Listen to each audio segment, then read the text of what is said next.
Welcome into the Cam and Strick podcast, episode number 134. Cam, I don't even know if you should talk here for the first 15, 20 minutes. The fact that you've made us wait this long to get this podcast out, I mean, I'll let you have the floor. You can apologize to everybody up in Canada because it's taken forever because of you. Not me, you. If you don't want me to talk, then no one's going to listen. Because I already kind of was, I didn't. That was your interview with Lucky Luke coming up here, and I was kind of quiet. I was subdued for some odd reason. I don't know why I couldn't find my groove. So I should talk a lot in this. I should talk. I should go on a fucking rant about me killing 2 snakes. I'm not going to do that because there's too much hockey to talk about. Why do you get nervous in front of, like, the big dog established NHL superstars? What is it? Like, be honest with me. It is kind of weird, eh? Like, not that – and I know you're kind of joking, but you're kind of not. It's weird. It's some guys are huge, and I don't give a shit. And there's just some guys where I'm like, he's a part of – I just don't – I get nervous to say something dumb because he's just – if he was just kicking his feet up on the beach and he's a Hall of Famer, I'm like, I don't give a shit. But he's just so connected with so many different things, and he's doing us a favor. He didn't have to come on, and he's doing it. And I don't know. I get kind of nervous, man. And you know what, Andy? You should be lucky that I'm like that in a way. Why?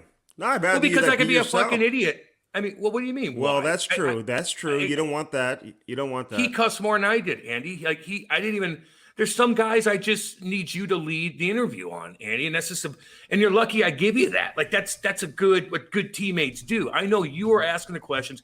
This was kind of your groove, and I just let you have it. You fly, little birdie, fly. I like how you say you just give it to me. Here's how Cam gives it to me. Cam gives it to me like this. He's got the deer in the headlights looking at me, be like mouthing to me. I don't know what to say. I don't have anything. I don't have anything. Well, that's Cam's version of giving it to me. Okay. Well, here's another thing too. Well, and elbowing you in fucking alumni games. So don't forget that. But the thing is, like, you were down a path with him that I couldn't keep up with. Meaning, we're not talking about what you did against. We're talking about like different trades and negotiate, just stuff that I'm just not privy to as much as you are, and the timelines of different things. And if I have to ask a question while you're going on this, you guys are going back and forth, and all of a sudden I fucking throw a wrench in that conversation, which is great. The conversation was awesome. I didn't want to fuck it up. So I just sit back and let you do your shit, and then I'll regroup with another question. Dude, mm-hmm. I have a game plan every time we go in here. So don't think I just freelance this shit. If you're in your groove, I let you go. If I'm grooving with some cat, you let me go. Although you don't, but that's okay. I'm waiting for you to find that groove, Cam. I'm waiting for that groove. What does that groove look like? What does it feel like to be in the groove? Hey man, I've been in some grooves before. It's just like asking questions when they are dated, meaning like you're going through a timeline. I'm just not good at, because I don't have that all down. Like your memory, you have a memory. I kind of don't. So I can't remember certain things like that. So I have to kind of be freelance with my interviews if I want to go my way with it. So I just back off, dude. Again, I'm a good teammate. I always have been, Andy. You should take notes on that, by the way. You think Lou had me back for a second stint because I was a bad teammate? Get on with yourself. You know, and you say he's doing a favor. I mean, I don't know if he's doing a favor. He doesn't really know us. You know what I mean? Luc Robitaille is a guy who's been around forever. And I don't know. Hockey's weird like that, Cam. Even if you've never really met or hung out, you kind of feel like you know each other. It's just kind of strange like that. You know what I'm saying? Like when I call him up, it's not like the conversation is like, who is that? Like, what's like, what? You want what? You guys, who are you guys? It's just like, yeah, dude, I'll come on with you guys. I mean, that's basically how it goes, you know? I underestimate myself, and you already know these guys because you've done interviews with them, but I always underestimate myself with who people know. You know, you bring me down sometimes, Andy, so my confidence level is like shattered. So I'm like, these guys don't even know who I am, but I think they kind of do. And they well, I mean, listen, Cam, this guy he runs an NHL team. Like, he knows every player in the league. You know what I mean? That's his job. You know, when you work in the NHL, like, for people who don't know, he's the president of the LA Kings. Like, he may be doing a lot of stuff on the business side, but he travels with a team. He watches games. He's like fully immersed in the league. Yeah, he is. And he has been for the last, 30 years, whatever it's been, you know, whenever he came into the NHL. So, I mean, guys know who each other are. Like, especially when that's your job to know, then you're going to know who even you, he's going to know who you are, Cam. Thank you. Well, but I just, you're right. But I do, to round up the story or the question that you asked me, how I get nervous. Some guys make me nervous, and I think that's healthy. And not a lot of people do. Don't get me wrong. Like, Andy, you know how I am. I'm like, yeah, I'll go into any room and be like, hi, everyone. Like, I don't really care. But when it comes to something like this, sometimes I just let you take over, man. Lou was another guy, Mike McDonald, but that was different reasons. I wasn't all there, if you catch my drift. But Luke was awesome, man. Like, what a cool guy. I thought he was going to be kind of a robot, Andy. Like, no, this is what we do. I'm a robot. My hair is perfect. No, his hair is perfect. But he was cool. He was like talking to you like we're shooting shit, having a couple cocktails at the bar. Yeah. No, that's exactly how it was. I honestly thought he would be kind of what he was. I mean, I was a little bit unsure just because you don't have that like established relationship. I mean, it's not like Billy Guerin coming on here who you've known forever or something like that. You know what I mean? Yeah, or Walt or something. Yeah, or Walt or Pronger or Yarmo, like whatever. It's just it's different. I've never met him before. If I would have met him one time, Andy, it would have been a completely different story. Yeah, well, he's been out there in California, obviously. Now he's running the Kings, but he's always so respected. Like, Luc Robitaille is kind of perfect, like, in the eyes of a lot of people. He's among the most perfect people, really, to come through the league. I mean, just in terms of the, on the surface. Like, did he have any weird things go down, Andy, though, in his career? Like, no, any backlash on? I didn't see any controversy. The only thing Wikipedia will put it there. Say that again, Cam? I said Wikipedia will certainly put your controversy on it and keep it there. So if there's any little thing, you're going to find it. And to go that long and to be that squeaky clean, I don't know. Tip of the cap to you, baby. Yeah. God. Well, no, but he's not like squeaky clean where it's annoying or whatever. He just had an unbelievable career, and like he walked into management. He's running an NHL team. You know what I mean? Yeah. Like I know. This guy was an incredible junior player, got passed over, gets drafted late. Like, nobody really knew what they were getting. I never understand that. Like, how do you keep your job? Like, how do you miss out on Luc Robitaille? I just don't. Okay, so he got drafted in the 9th round, which they don't even have anymore, by the way. I know. The draft ends in the 7th round. But it's not like he just became good as an NHL player. This guy's putting up like 160 points or whatever. I mean, how could somebody not draft this guy? Who fucked that up? Like, who fucked up the Dougie Gilmore thing? How can you not look at a guy like that and be like, no, he's got something? How can you not look at some of these guys that are Hall of Famers, that are literally putting points up, getting PEMs, not Luke, but Doug and guys like that, how the fuck do you fuck that up?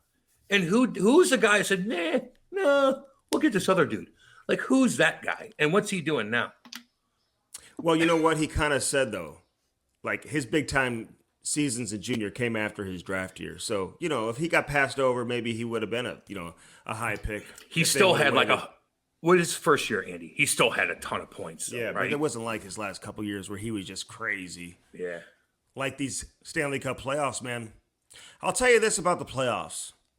Like, it's everything is just completely different, man. I always say this about the Stanley Cup playoffs. It's like a completely different sport. I think like hockey is a sport.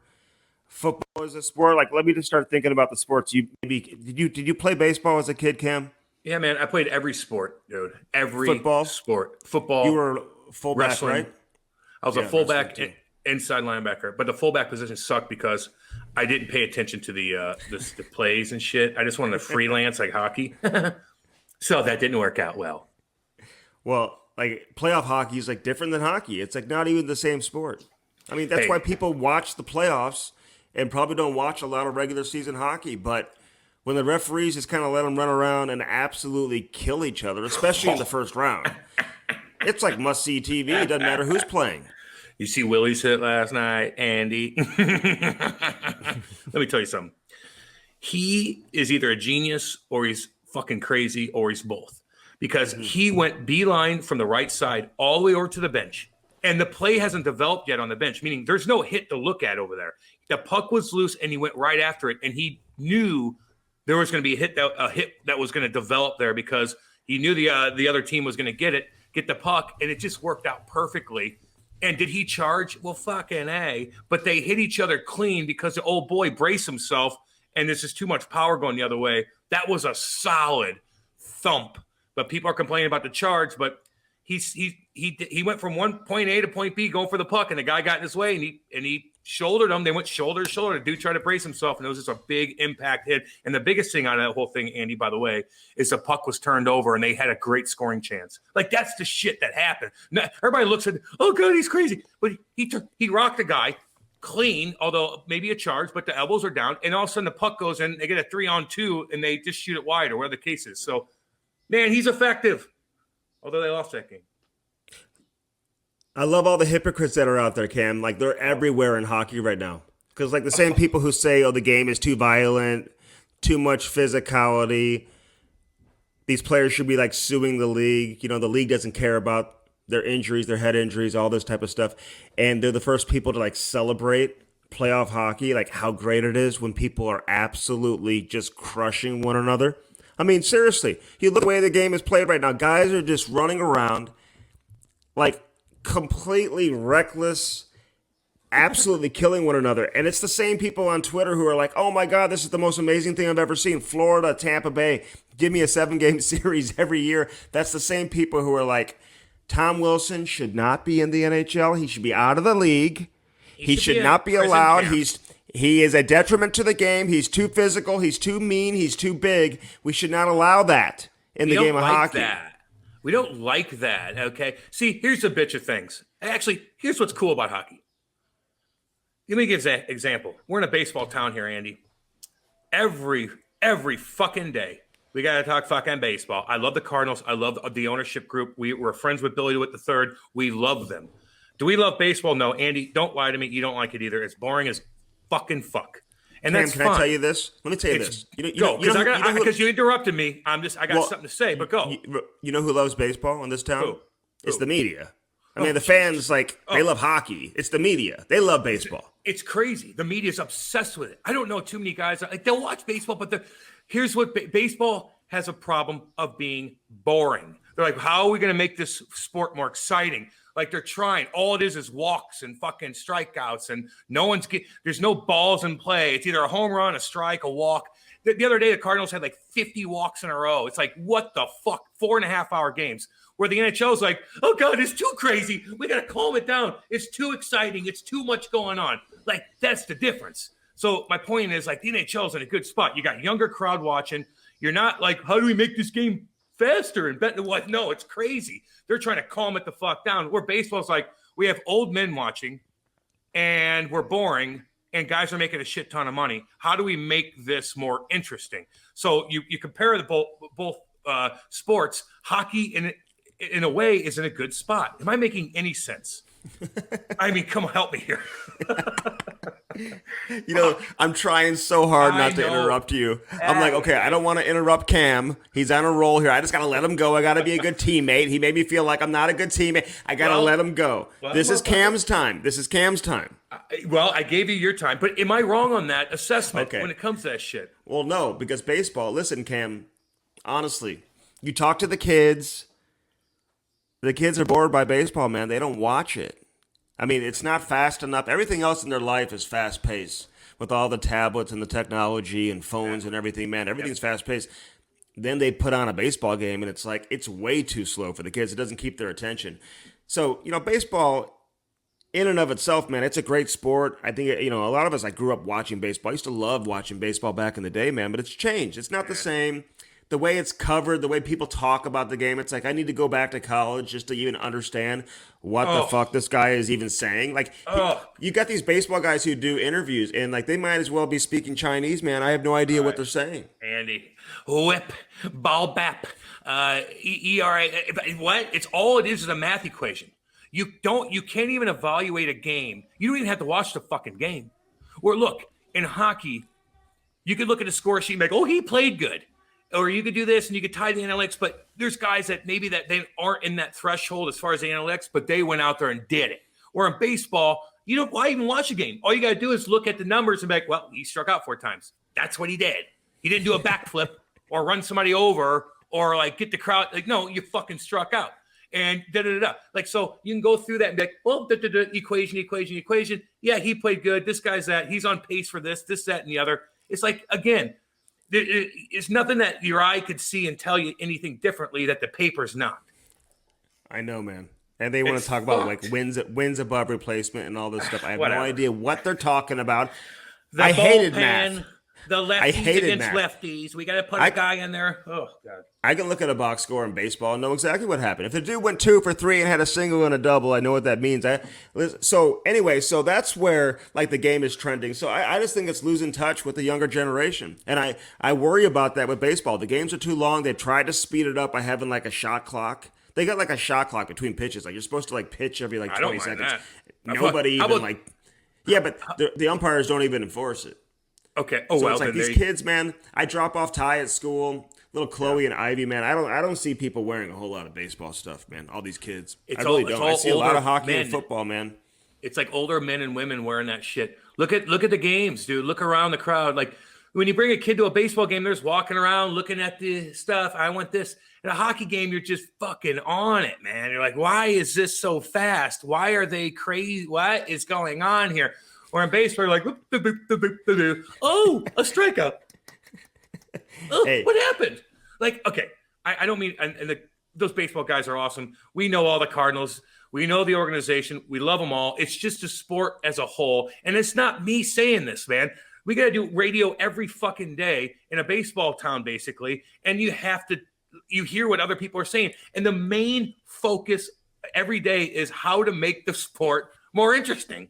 And that's just not great. Where hockey's like, how can we calm it down because it's crazy? Mm-hmm. That's good. That's good. You want to go in that direction more than try to make it more entertaining. You know what I mean? It's easy to tweak it a little bit to calm people down. But I don't know. It is what it is. Well, the athletes used to play baseball. Now they all play like football and basketball. Yeah, you know what I mean? Like the kids football. I don't know anymore either, though, Andy. I don't know about football anymore. Kids don't want to play football. Get fucking rocked. You see that fucking clip the other day? You see that clip the other day, Andy? That little with kid. The kids.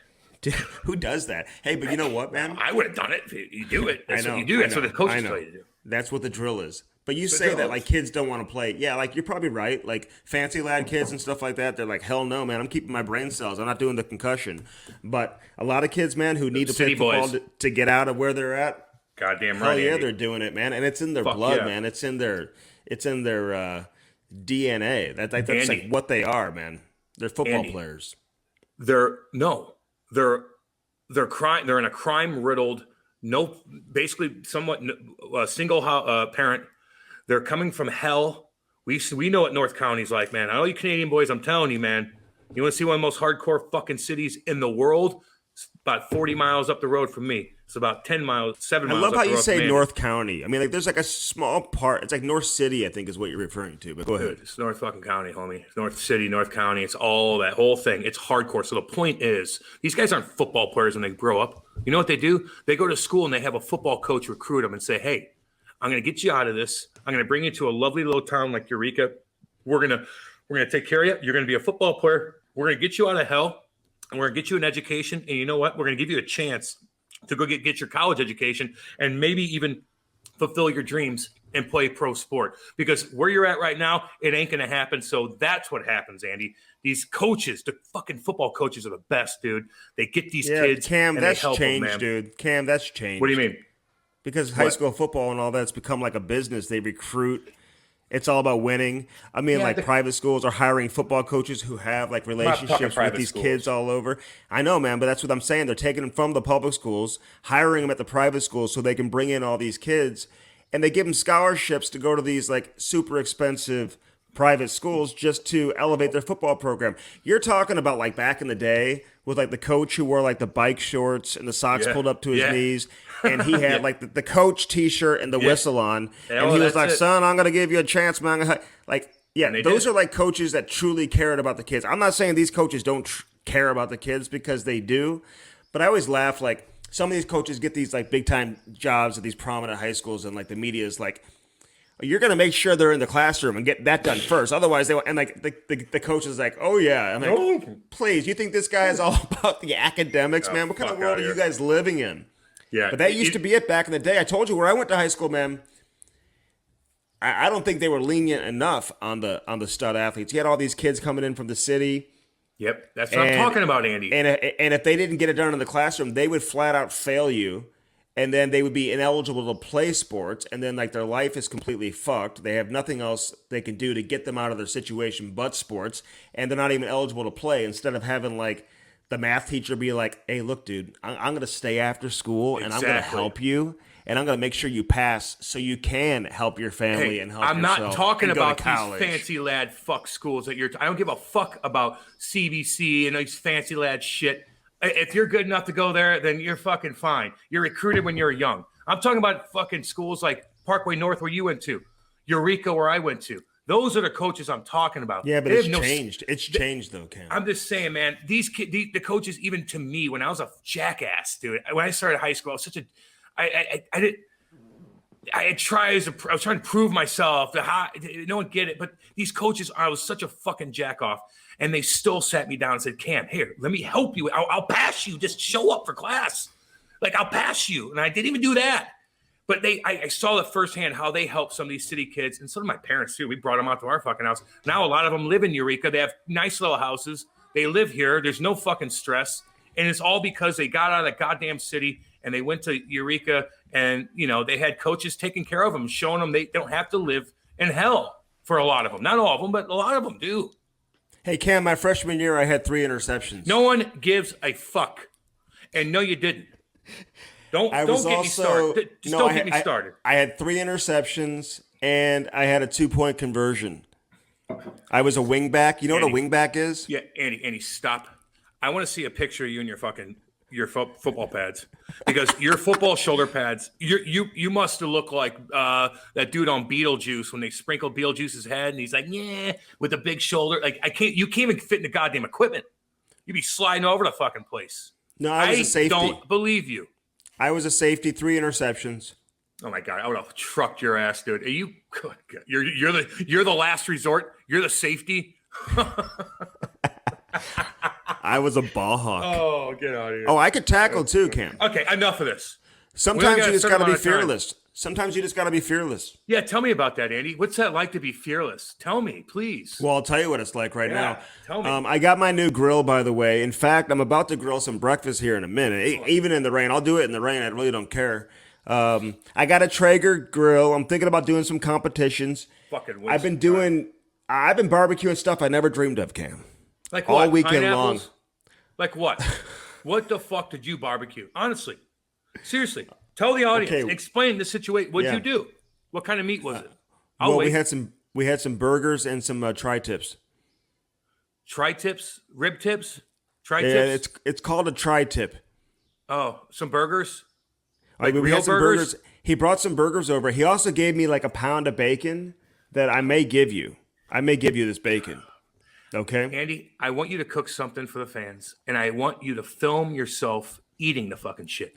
I don't want this. No, I'm dead serious on that, because you're not cooking shit, dude. You don't eat meat, man. And now you're acting like you're a fucking. Just because you always do everything I do. I'm the barbecuing motherfucker. Now you're gonna be it. You don't even eat meat. Cam, the guy gave me a bunch of burgers. I made the burgers. My kids destroyed these things. The burgers were made out of steak. They weren't even like they weren't like the frozen patties. These were like steak burgers. Yes, dude. Those are expensive and nice and fucking juicy, and you didn't even enjoy them. Let me talk to Ty. Where's he at? I don't believe you.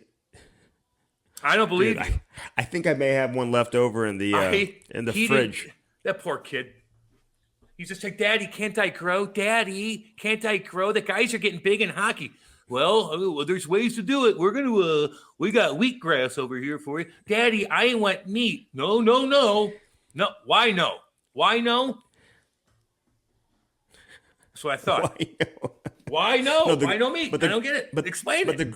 But the grill and I have established like a very close relationship already. In fact, I have to come up with a name for the grill. Like it has an app. Yeah. And it says, name your grill. Want me to name it for you? Mm-hmm. Fucking useless. Dude, it's That's amazing. what it is. It's absolutely useless. In all seriousness, Cam, this thing's incredible, dude. I just like press a button. Andy, I got like, one, dude. You go on the app and you can choose what you want to cook, and you just like hit the button on the app, and all of a sudden it just cooks it for you. I know. You don't have to do shit. It's easy as shit. But like, you want to get good at grilling, you go on a Weber and you have to control your own heat with charcoal. If you're able to do that and be able to smoke ribs and smoke these briskets and shit on a little Weber while you can control the heat and mix and match the charcoal and stuff like that and gauge all the heating patterns because it's kind of uneven at times. If you get good on a little Weber cooking these big old pieces of meat, then you're a barbecuing motherfucker. But if you just throw something on a goddamn Traeger and be like, yeah, like that's easy. That's for people that just want to get it done. But if you really want to be into it, man, get good on a Weber, and then everything else you do because you have all these other ones, and you're going to be cooking different things at one time. I didn't realize how big of a sport this has become. Like barbecuing, like how serious people take it. And listen, I was supposed to get a grill like last year. I kept putting it off. I said, let's wait till we move to the new house and we'll get our new grill. So Paul's Market hooked it, give them a shout out real quick, but still, they bring it over and it is nice, dude. I gotta say, having a grill is nice. But people are like sending him pictures left and right of like everything they make. So I feel like the pressure is on right now for me to like start cooking all this shit. He's like, send me some pictures of what you made. So funny. And he's like 42 years old, and this is his first fucking grill. That's pathetic. I've been grilling since I was in fucking diapers. Get on with yourself. Holy fuck. I'm not eating at your house. It's going to be dry as shit. Dude, I'm having you over for barbecue. No, I'm having you over. What a party that's going to be.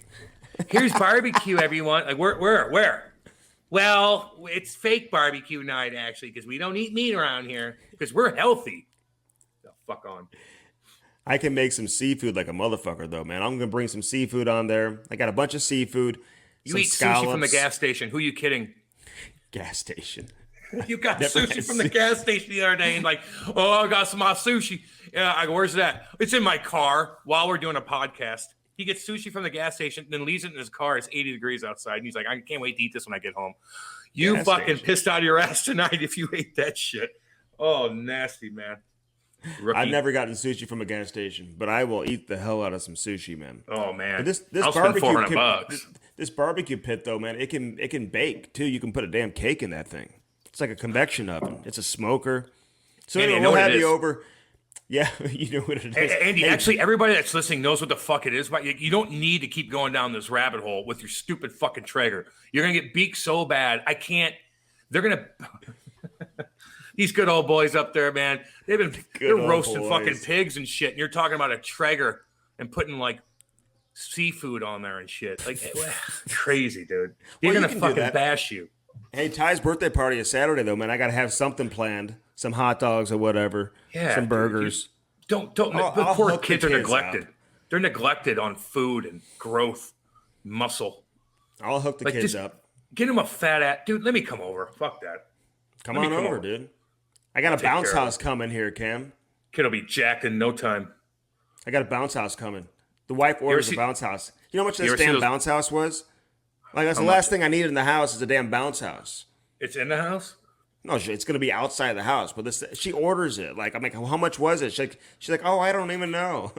You see those bounce houses that fucking fly away in the wind with all the kids in them? No. You never seen that? Has that happened? I've never seen that. Yeah, look it up on YouTube. Bounce houses flying away in the wind with the kids in it. You're kidding me. I'm not kidding you. So have fun with that. It's supposed to be really windy that day, by the way. I've never seen a bounce house fly away. Like, there's no way these things can fly away. You don't do a lot of reading. Anyway. I go on rabbit holes and I look up random shit. That's what I do. Bounce houses can fly away with children in them. Just so you know. Hey, what'd you think of... But if they ate meat, they'd be a little heavier. Go ahead. What? What'd you think of Ryan O'Reilly's guarantee, real quick, before we get into Luke? Was that a guarantee or is it not? Like, I don't know how to react to this. Like, it just doesn't feel like Messier calling out, like, hey, we're going to, win Game 6 and whatever, come back for Game 7. Well, it didn't feel that way, but, he kind of did at the same time. Yeah, you could say all you want. You're fucking -3 last night. And you're going head-to-head against the big boy line, Nathan McKinnon and all the boys, and they owned you. So you can guarantee all you want, and we love Ryan O'Reilly. He is a sweetheart of a human being, and he is a leader, and he will hopefully have a stat. He will just to He's one of the best Blues ever already. You know he'll bounce back, dude. He'll bounce back. He'll bounce back. And you know how much pressure he's putting on himself today, how bad he feels. He knows what he said, and then in game one, he knows what happened. This guy will bounce back. I don't worry about that. All right, people tell me all the time, Cam, like this year is the same and whatever. I mean, it's not the same when your best player isn't even available because he's on the sidelines with COVID-19, man. This Perron situation is just absolutely bizarre. It's so fucked up. Like, what is it? Like, didn't he get his He's vaccinated, and he had COVID before, I believe, Andy. Are we right on that? Like last year in the bubble, didn't he have it too with all the guys? They fucking all had it. So he's already had it, and he's vaccinated, and now he gets it again. Does he feel okay? I bet you he feels 100% fine. And they're just like, well, you're going to be out for 7 days. Jesus, fuck. Yeah, but here's what I don't get. Go ahead. Here's what I don't get. Right at the same time when they start opening up buildings where you have like 12,000 fans in there in Carolina, like a bunch of NASCAR fans just like tailgating all day long, rowdy. Dude. It's packed. That's awesome. Oh my God, it's great state. So they're like, okay, 12,000 people can come in. They have no idea who has COVID and who doesn't. But the leading scorer of the team, you got to stay home. You can't play. Can't play. What? Andy, and everybody's hey, you know what? That's fine. Poor fucking Canada, dude. Like, look, they're looking down, and I said this analogy today, which is probably pretty horrible, but remember when you were young, Andy, and you piss your fucking parents off, and they're like, get the fuck in your room, and it's like still kind of sunny out, and you know you fucked up, and you're looking out the window, and all your buddies are playing outside in the backyard having fun. You're like, I can't be there. That's like fucking these Canadians are seeing like North Carolina. Guys are swinging their shirts around like, what's up, baby? Spinning like a helicopter, doing this, doing that, doing that. And like, we can't have one person in here. Not one. And it's like, damn, man. And like 5 months ago, God, people are bashing the U.S. Like, hey, you guys are so undisciplined. Yeah, we are undisciplined. But the vaccines rolled out here, man. Like, they had a game plan, and there's vaccines out the wazoo. And if you don't get one, you're not trying hard. And so it's like, damn, that this must suck for Canadians that they're kind of, I guess their government let them down a little bit on that. They kind of fucked up somehow. Why can we do it and you can't? You have 20,000 times less people than us. You're right. Every single major city is at least 50 miles from a U.S. border, basically. So what's the problem? And they zero and all the businesses downtown and all that shit that we've seen for over a year now, Andy, they are still on at fucking ground zero when it comes to everything. Well, over here, it's a big party. That sucks for them, man. I feel bad, dude. And we talk to Canadians all the time, Andy. Well, no, everybody feels bad for the Canadians, but I mean, and there's no question. I'm just saying, like, the league decides, okay, we're going to let like 9,000 fans in, 12,000 fans, but you're not going to be able to see the best superstar player because he's got COVID and he's vaccinated. and he's vaccinated. Like what? Fucking weird. There's some discrepancy. There's some discrepancy about the vaccination, whether they have one shot or two shots. If everybody's had their second shot, regardless, whatever. It's just. That part, man, if I'm the league, I'm like, what the fuck? We just opened up the building, 12,000 fans, and they can't come and watch the best player who may or may not even have symptoms. Like, he doesn't even know. He doesn't even know. And they got to go toe-to-toe with one of the best teams in the league, man. And it's just not fair. It's honestly. I couldn't imagine being – you talk about the people from Canada. I thought you were talking about Perron looking out the window and everybody's playing and he can't play. It's like, could you imagine David Perron? He hadn't missed a game in 2 years. Like, nobody loves hockey more than him. He loves hockey more than, like, the 10-year-old who's obsessed with Connor McDavid hanging out in Edmonton right now, okay? And this guy can't play in the playoffs after he just had arguably his best season of his career. Like, so I was talking about this yesterday on the radio show, and people were texting, and I'm like, what did he do? Did he not wear his mask somewhere? I go, what the fuck? You didn't wear his mask somewhere? Like where? At the fucking wheelhouse? You think he's partying right now, you idiot? The guy's like the most disciplined person I've ever met in my life. He's like fucking military style. He probably hung out with his kids who had to go to school. And something happened there. And he doesn't even know he has it. But the tests tell him you do, so you're done. All that fucking work. One of the best seasons you ever had. You do everything right. And then all of a sudden you get COVID. And then the bitch of it is like people typecast you like you're undisciplined. You didn't obey you didn't wear your fucking mask. Well, fuck off. There's a billion different things how you can get it. Him not wearing his mask. Get out of here. Not to mention you don't have to anyway. Hey, what's the league going to do? Could you imagine when we get to the Stanley Cup final, Ovechkin, Crosby, McDavid, Matthews, whoever, they're like, he's out for the final. Oh, Andy, especially if He you already has had it no and he's symptoms. vaccinated. None. He has no Okay. symptoms. He's been vaccinated, but he also has COVID-19. He's out for the final.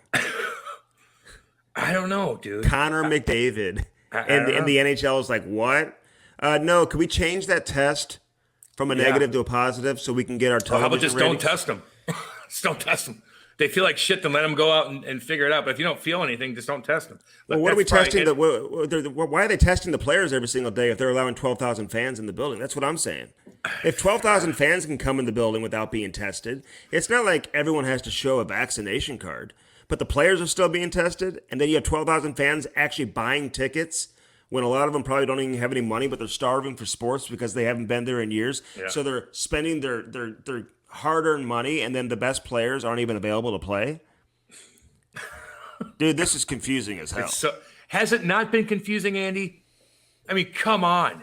It's so wishy-washy. This, that, Fauci, the president, to this, to that. Everybody's fucked. It's such a cycle of just nonsense, and it's confusing, and it drives people fucking crazy. And some rules are here, and some rules are different there. But why is that? No one ever gives you an explanation. No one ever breaks it down like, here's why we're doing this, and here's why Vegas gets 12 and so gets 5. Here's why. Because this certain area has this, that, and that. And then if you go in the building, blah, blah, that's going to happen. And this, that, you don't say shit. It's just like, well, no, I think 5,000's okay. Well, why? Why? How'd you come to that conclusion? Just break it down for us. But they don't, Andy. They just don't. They must be busy. Motherfucks. Yeah, this thing's confusing, man. Anyway, so let's get to Luc Robitaille. I just don't get that whole. I mean, and listen, I'm all about like safety with COVID and everything, man. You know that I've worn my mask. I know you are. We all wash are. my hands. I've always kept like my distance. Like throughout the actual pandemic, when it was like I was just like everybody else, man. I didn't see anybody, so I stayed I was away. a recluse. Yeah, man. Damn right. So I'm just like, But that's now just I'm like, confusing. I don't- But now whatever. we're letting 12,000 fans in who don't have to be vaccinated and can test positive and still go to the game. Like technically, they're not supposed to. Like if you have COVID, like you're not supposed to go to the game. But you know, some dude out there, man, who's a diehard fan, he doesn't give a shit if he has COVID or not. He's going to the damn game. Yeah, I know. But And David you're gonna have Perron that. can't. David Perron can't go though. No, the he player can't they're play. paying to No. go see. I know, Andy. It's so weird, man. And we're gonna get backlash from some people like, hey, Cam, here's this. And tell me. I'm gonna look, man. I'm not like, dude. I sway with the wind. Just tell me something, and I'll be like, oh, that makes sense. I'm not like staunch on any side or anything in life. That is, if you fucking talk to me and convince me and show me the data, I'm like, oh, okay, cool. No, that makes sense. 5,000, perfect. Anyway. All right. The Cam and Strick podcast is brought to you by Car Shield, baby. 800-857-2481, Car Shield. You see the commercials. I mean, they're all over now. Like nationwide, like the secret is out. Car Shield is something you really kind of have to have. Like you should have Car Shield. And there's so many reasons why, man. This place is so different than any other product that's been out there that compares to Car Shield, like in terms of what they do for you. You pick your own mechanic. You can take it to wherever you want to go. Like they provide the rental car. Doesn't cost a whole lot of money. Like anything that goes down in your car, it could be a computer, whatever it is, Cam. You pay your little amount per month, and all of a sudden, like it's completely taken care of, and you don't have to pay thousands of dollars out of pocket. Like it's too good to be true. Remember, I hit something on the fucking highway. My tire blew out, and I'm like, we're on the way to Car Shield to do a commercial.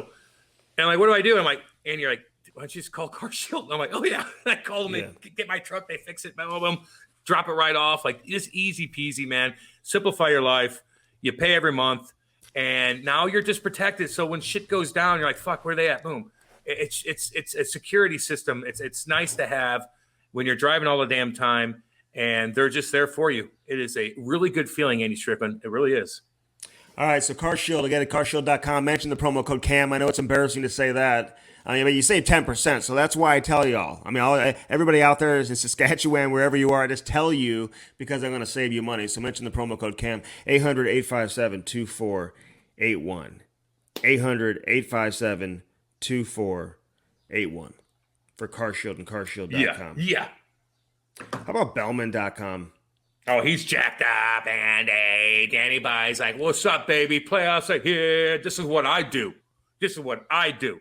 He's a big old hockey fan. He helps out fucking youth hockey and all kinds of shit. If you need anything from Bellman, man, they're the real deal. Not just with cars and shit like that, but like they help out the community, donate charity, stuff, but help kids, youth hockey shit. They're all over the place, and we love them. Now they're on Twitter. Yeah, I saw it. Danny Boy. I don't know if he's tweeting. I don't know who it is. But whoever it is, man, give him a follow. Yeah. Bellman Automotive. Again, just in time for the summer. The warm weather, the family trips, everything's around the corner. Big selection of family-friendly vehicles, Cam. What would you consider a family-friendly vehicle? Well, it depends on if you're a shit kicker or not. If you're a shit kicker, you get that fat-ass fucking dually. Fucking dual. Four-door dually with that big old back end. You could put a bunch of shit in the back of the truck. You could fit some people in that car. You could put your doggies in there like I did the other day and cruise around. You could do anything. You could tow a huge ass boat, a trailer to go up to Grand Tetons and get your mind right with a fucking campfire with the dogs and your wife. Of course, bring a gun. But yeah, like that's what I want. I want that fat ass fucking dually, like a shit kicker. Hey, were you in a dually the other day? Like, and your video's making me nauseous. Like, you can't drive. Your dogs are all over the place. It's dangerous. Like, I mean, the way you're driving, you're not even watching the road, dude. I couldn't even watch that video without almost throwing up. I don't know what the hell's wrong with you. Well, then throw up already. No, you're a terrible driver. Terrible driver. How can you even judge me on my drive? I drive like 40 miles an hour. I'm like an old man. I'm like, my dad drives slow. I used to drive fast. I had fast cars, but now I'm like, no, I'm never in a hurry because I leave like 80 minutes before I need to. Unlike you, I'm never late for anything. So I just cruise and jam out to music. So I'm with the puppies and the wife, and she's taking care of the puppies. Like I'm cruising around, and I have a big truck, and it's fucking sexy. Kate looked good in the video. I mean, everything else going on, I don't know what's happening in that video. Okay? I know. I gotta stop. I gotta tell her stop smiling. It's like you. I can't have you guys smile around me because your teeth are too fucking white. It just makes me look like shit, and I can't have it anymore. I need to look good, Andy. Your teeth are too fucking white. Drink more coffee or something. Start chewing. What's the color of that? I had a chew, by the way, the other day. Somebody gave me a grizzly pouch. I've never had, and you don't even have to spit, dude. It was amazing. It was at the rink. I said, let me try one of those bad boys. You should spit it, dude. You don't swallow that shit. No, this one, it was like a pouch. You don't have to spit. Andy. Okay. I know what it is. I've been chewing since I was fucking 11. I know what it is. You spit that shit out, homeboy. But just so you know, I'm not like getting addicted. It's nothing like it's not like a habit. I just tried one. It's not cool. You look like shit. My teeth look like shit. It can't happen anymore. It ruins business. Well, when he said you didn't have to spit, it's like it's in a pouch. Who said that? Who told you to swallow, son? No, you don't have to. He said you don't have to. You don't have to spit. I don't want to. Then what the fuck? You gonna keep it in your mouth and just like that? Like what do you do? It's a pouch. Motherfucker, I know. I know what it is. It's the same shit I fucking chew, but it's in a pouch instead of being freelance. It doesn't get in your teeth, but you still have to spit the shit out. So you're now gonna have I'm fucking chewing. heartburn if you're swallowing that shit. You're gonna have heartburn like a motherfucker. I'm grilling and chewing. Okay, what do you say that video coming out? Well, stop trying to be a man. Stop it. I told you I'm a new man. I'm a new man right now. I mean, something's happened to me. It's like I feel it like coming over me ever since I just touched that grill. You're hanging with me. You're trying to be me, and it's not happening. I'm the grilling motherfucker. I'm the one that chews. I'm unhealthy. Stop. I'm jacked. Oh, I chewed on Friday night, dude. No, you did. I had a chew. And that won't be happening again unless it's candidates, baby. Yeah, that's true. You can swallow that shit all you want. Swallowing fucking grizz. How's that fucking heartburn doing? Jesus Christ. Hey, Bellman.com, big selection of family-friendly vehicles. Like I said, mid-size crossovers, full-size SUVs. Hey, check out the all-new 5-passenger Buick Envision. Or the legendary Jeep Grand Cherokee. You want that Buick, don't you? I want that Buick. What's the color of your interior of your car, by the way? What do you call that? Badass. Badass brown. I mean, what it looks like, Andy? It looks tan to me. It's like chocolate. It's like chocolate. It's like tart tans. Sexy. Kind of liked it, actually. Oh, of course you did. You like everything I fucking do. I mean, seriously. Come on. Oh, fuck. I gotta have Ty get me a beer. Hang on. Stop being me. Stop. It's bad. You have kids, man. You can't do that. You have kids. I could be irresponsible. You can't. It's like 10 you need to be normal. It's like 10 in the morning here. Man, I got a 2-hour show. I'm gonna be like Cam today. Sit in your office and do radio all day and just stare out into the abyss. That's what I'm doing. Like I got 2 hours after this. I just chill in my office, baby. That's what you do. It's a tough life. The 7 and 8 passenger Buick Encore, the GMC Acadia, those are badass, and the Dodge Durango, plus the full-size Kings of the Road GMC Yukon, Cadillac Escalade, and the all-new Jeep Wagoneer. We got to check that out. Jeep Wagoneer. And as always, unbelievable people. We love Dan Bellman over there. Yeah. With Bellman.com. Yep. All right, they still have those Cam and Strick bundles. KeepItHandsome.com. Check out the Cam bundle. Check out the Andy bundle as well. Pick out which one is best for you and support anti-bullying. A little more feminine. It's a little more feminine, but that's all good. Go ahead. Which one is? What do you think? Hey, man. Hang on. It's all good. Let me put it. Hold on. I'm putting a chew in right now. Cam. And a cigar. Why don't you put a chew and a cigarette in your mouth at the same time? I dare you. Hey, I love a good cigar. You know that. Cigars make me feel like shit more than anything. Oh my God. Why does it do that to me? Fuck, man. I've been noticing that. I have a cigar and like all of a sudden I feel like I just like. Oh God. The next day your breath is fucking beat up. Everything about you stinks. And you're like, oh, I have a headache. And I'm like, I remember getting wasted and then smoking a cigar late at night and I puked up. Oh, fuck. And I'm a fucking animal, dude.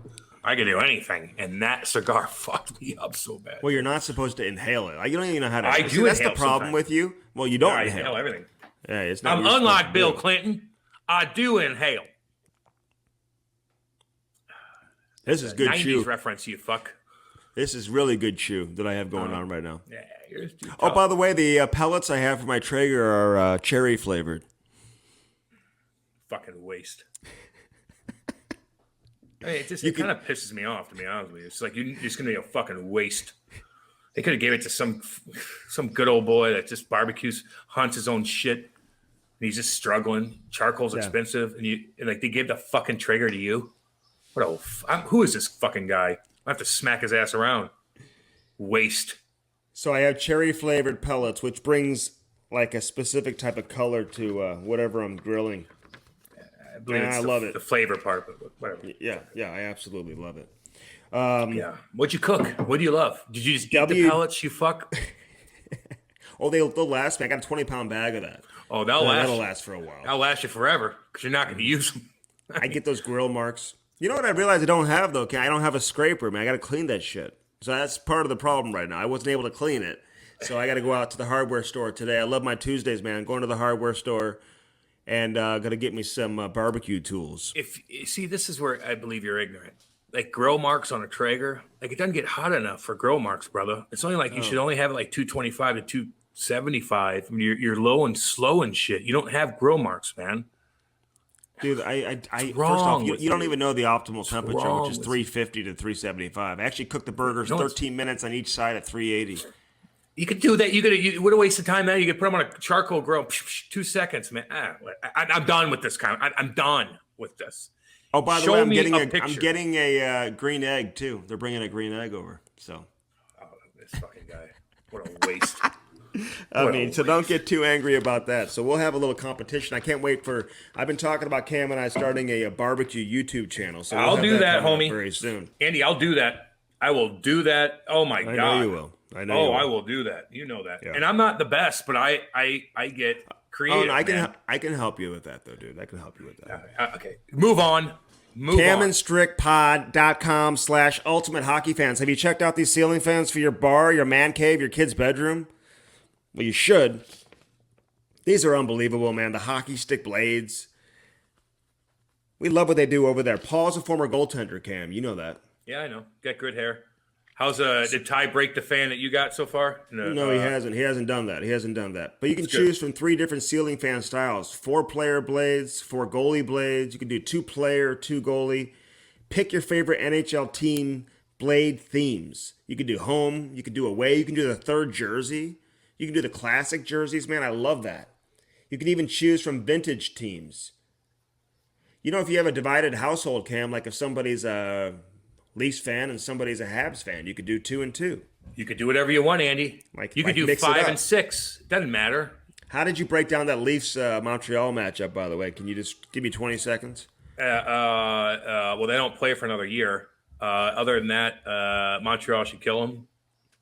I mean, Toronto should kill them. I mean, I don't give a shit. They're not playing for like 5 more days. I just don't know. If Carey Price steals games, then they might have a chance. But if Toronto loses that series, dude, it's fucked up. I will give you this. This is an example I gave. There's a lot of pressure on Toronto.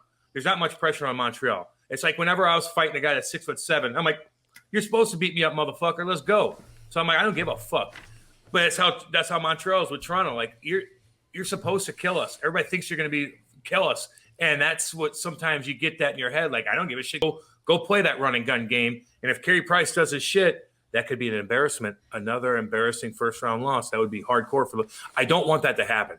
I want the Leafs to succeed. And hopefully they get fans by the end of this thing, but I want them to succeed, man. They've grinded it too hard. And real quick, you asked me a question, I'm going to answer. Dubas did a great job, man. He got bashed hardcore.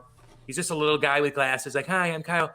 And all of a sudden he gets all these big guys up there, and he gets Simmons. He makes them. He's doing what he's supposed to do to make that team as great as possible and playoff ready, and hopefully they are.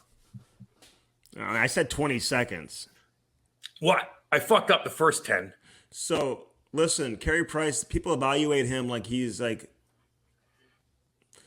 he's been hurt. Handsome. Listen, I don't know if he's the same guy that won the Hart Trophy a few years back. I haven't seen him really steal a game, certainly not a playoff series in quite some time. So he's got to prove that he can still be that guy and play at that level. Honestly, no shit. He's had a great career. He's a great goal. I'm not taking anything away from Carey Price, man. He's a cool ass dude too. Well, Andy, you can say that for everybody on the Maple Leafs too. How about Austin Matthews? How about like all the guys? Like you get but Austin's like doing it at the highest level, like throughout the course of the regular season too. Like if they lose, man, I mean, obviously he's going to do his thing. He's going to do his thing. There's a lot of pressure on him. They both do it in the regular season. What's the difference? They both dominate, and they haven't done shit in the playoffs. When's the last time Carey Price? When's the last time he dominated? That's what I'm saying. Like one guy's an elite superstar right now. I think one guy used to be a superstar. Oh, okay. Like yeah. When Carey's on, he's still on even to this day. And he I'm just saying. Well, we haven't seen him get on. We haven't seen him get on in quite some time. He's just got to get on there. Well, get on it, talk about Carey. Him getting on. Get on it. So come on, Carey. Like, are you who we think you used to be, or are you not that guy anymore who's just making 11 schmil? All right, so Ultimate Hockey fans, again, check that out. Celebrate their passion for hockey. They've manufactured these custom hockey ceiling fans. And it adds the wow factor. It's like when I do a tri-tip, Cam, and that first slice that I make, and you see a little bit of pink there. And it's a little bit of pink. I use my probe, my little temperature probe, to make sure I'm at the right temperature for that. And it's a beautiful thing. And then you don't eat it. And then you don't eat it. I just said that. I'll say it again. And then you don't eat it. Yeah, but somebody fucking waste. Somebody does. I don't have to eat it. So not only do the hockey fans cool your room down, and it makes you look cool. All right. Daredevil hockey. I was talking to guys about this the other day, man. The skate lacerations, kids skating around, cutting each other. The number one cause of emergency room visits in hockey is because of skate lacerations. They fall over each other, Andy. It's crazy, dude. You see Ty out there. They run into each other. They fall over each other. They step on each other. They don't even know they're doing it. It's dangerous as shit. Get protected early. It doesn't even feel any different than any other undergear. You're just protected. Some parents shit. I tell, there's like two different type of parents right now, Cam. Some of the parents I tell about Daredevil hockey, and they're like, wow, send me the information. And others are just like, I don't know. Yeah. Wait till your kid gets cut. Yeah, exactly. What do you tell that parent who's just like, I don't know. We didn't have that. Then you're fine. We didn't have that when I was a kid. Well, no one cared when you were a kid. You didn't even fucking play hockey. And if you did, you sucked anyway. So who cares about you? Who cares about your past? Shit's changed. Shit has changed. You weren't fast enough to get cut. Your kid's fucking good, and he's falling all over the place because he has the puck all the time, and guys are stepping on him because they don't know any better. So protect him. So when he does get sliced open, you run him and you watch your kid at a young age get zipped up in the face and the hand and all that, like my dad did. Like it's fucking hardcore, especially if it's in where they're almost bleeding out. Mine was just all over my face. My dad was there for my first stitches. But if I got cut in my Achilles and I'm allowed to bleed out and I'm passing, that's fucking trauma on your parents. And they might not want you to play hockey again. So don't be stubborn. Fucking hockey dads out there, you act like you're all fucking good. God. I didn't do it. Who the fuck? Who'd you play for? What'd you do? Now, fuck out of here. It's about your kid now, dude. It's about your fucking kids now. I hate that, Andy. I hate parents that only teach. It's always about. No, it's not about you. It's about your fucking kid, and that is it.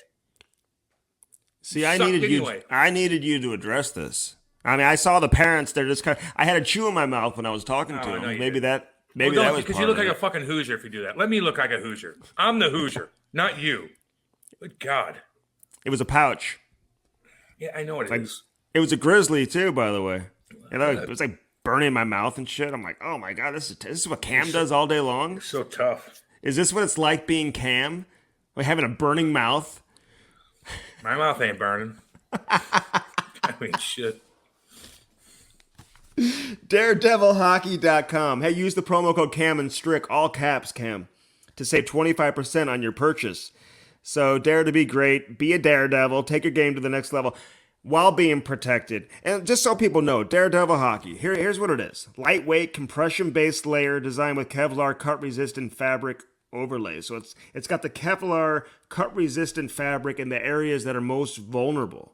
So that's what it protects, the most vulnerable areas of the upper and lower body from skate lacerations. And it's got the Velcro for your socks and everything. Like, these are real hockey people. They didn't just, like, come up with the idea, like, they never, like, played hockey. These are hockey people who developed this. Yeah. So they have... They know what you wily need. veterans, man. Yes. Big time. And they've all gotten cut before, too. We all have. Mm-hmm. So you know exactly what you're getting. And you can put your cup in there. Cam, what's the age you need to start wearing a cup? Oh, right off the bat. Right off the bat, yeah. Fuck it. Yeah. Get used to it. Absolutely. Yeah. Mm-hmm. And then when you start showering the guys, too, like, if they want to go in there with I remember when we first started showering, me and Bobby Press were the first ones to go in there because it was like a thing. And then my dad's finally like, okay, you're starting to fucking smell. Get the fuck in the shower. I go, Dad, it's kind of like, he goes, just put your jock on and go in the shower. And then eventually you're going to get used to it, okay? I'm like, okay. My dad didn't even know. And we started, me and Bobby Press went in there first. And then all the guys did it. And all of a sudden you're showering. You I don't know where this came from, but dude, your kids don't fucking. About you and Bobby in the shower? Like, no. Here's my point. Dude. Here's my point. If your kids are getting a little older and their gear is smelling like dog shit and they're not showering, tell them to get in the fucking shower and become a man. Parents, put your foot down. If the kids aren't fucking cleaning themselves, cleaning their fucking gear, all that bacteria and all that shit.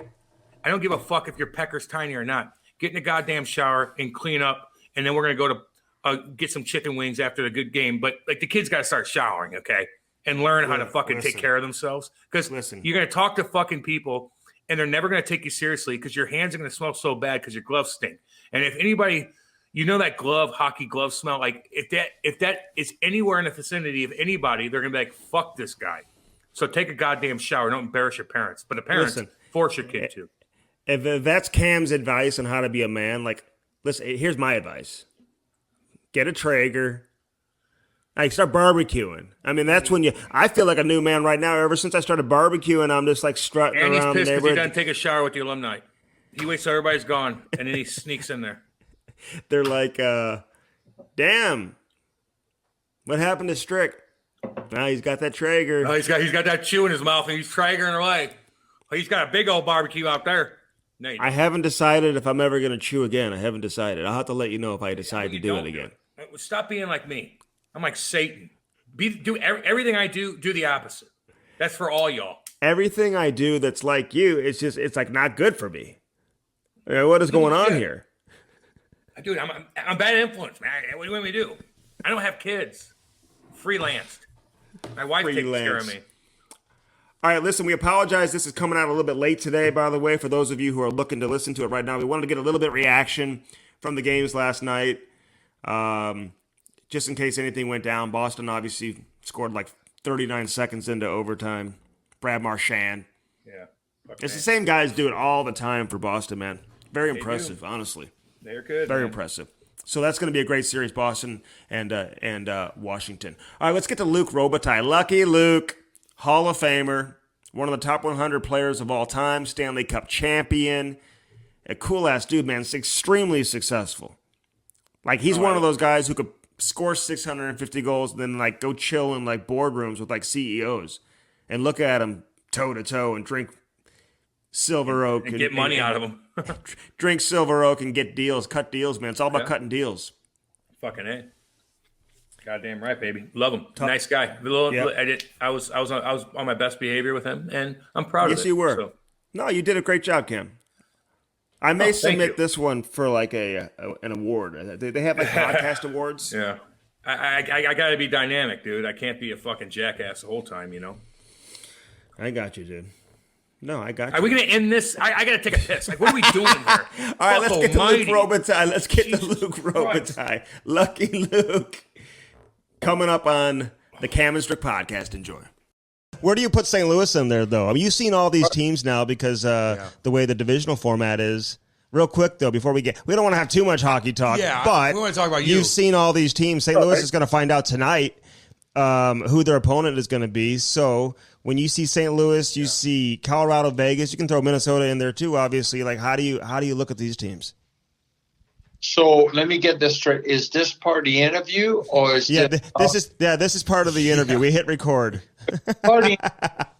One game at a time, one period at a time, one shift at a time. Hey, there you go. There you go. Just get the puck in, get the puck in deep. There you go. I think obviously Vegas and Colorado put himself in their own bucket. Mm-hmm. But what people forget is it's really hard to make the playoffs now. You know, this year's different, but there's still only 16 teams out of 31 that makes it, 32 next year. And I think when you make it, if you're healthy in the playoffs, let's say you get in the first round and you're healthy and your goalie could be in a 920, 930 save percentage, I think anybody could beat anybody. I mean, you look at St. Louis and you could say, wow, they only have, what do they have, like 61 points? I think but we all know St. Louis could beat anyone. They play a heavy style. Like I saw the game a few weeks ago where everybody was talking about, St. Louis, like we weren't sure what was going to happen. And O'Reilly was mad when they got scored against Colorado, and he decided he was going to win a puck battle, turn the game over. They won. Then they beat Colorado again, and that was it. I mean, at that time, we thought we might have a chance, to sneak in. But you clearly saw the difference on the playoff team and the teams that are not playoff teams this year. And I think those teams are getting in. I mean, it's like you look at the North and everybody's counting out Winnipeg, and next thing you know, Winnipeg, they're top guys game, and they get hot. They can still beat anybody. I mean, it's so. Do I think Colorado and Vegas are a little bit apart? Yeah, but I wouldn't say. I don't think any of those series are slam dunk, especially in the first round. No, I'm with you. Hey, you should be an analyst, by the way. My I mean, like TSN's going to hire you. I mean, they got two new partners now too, He's Luke. too important. I know you're chilling out there in SoCal, but they may get you out of there. Where are you living, by the way? Where are you at exactly? I mean, right now I'm in Colorado because we're playing tonight, but I live in Santa Monica. Oh, nice. Right by the beach. You're right. Describe that setup. Come on, we really want to know, too. Can you see the water from your master bedroom? I'm not that close to the water, but I mean, we actually look for a home that had more of a neighborhood feel. So we like it quite a bit. It's a really nice area. That's what I always tell people. Like sometimes even when we recruit players, I tell them, I said, when you see the traffic in LA and all that, people can think it's a pain in the butt. But the reason there's that much traffic is because everybody wants to live here. That's how great it is. There you go. Yeah, and then they're just like trying to travel 2 miles, and it takes like 2.5 hours. But hey, you get used to it. It's like Arizona. They say it's a dry heat with the humidity. But like, give me a teammate who had the sickest house, Luke, when you were playing or currently playing, where you were like, if you wanted to recruit a player, you would take them there. Like, where did you like to hang out in all your years living in SoCal? Doesn't even have to be an athlete. The guy to this day that has the best house, I think, in the NHL is Rob Blake. Really? He bought it in the mid-'90s. He's on the beach in Manhattan Beach. It was a double lot.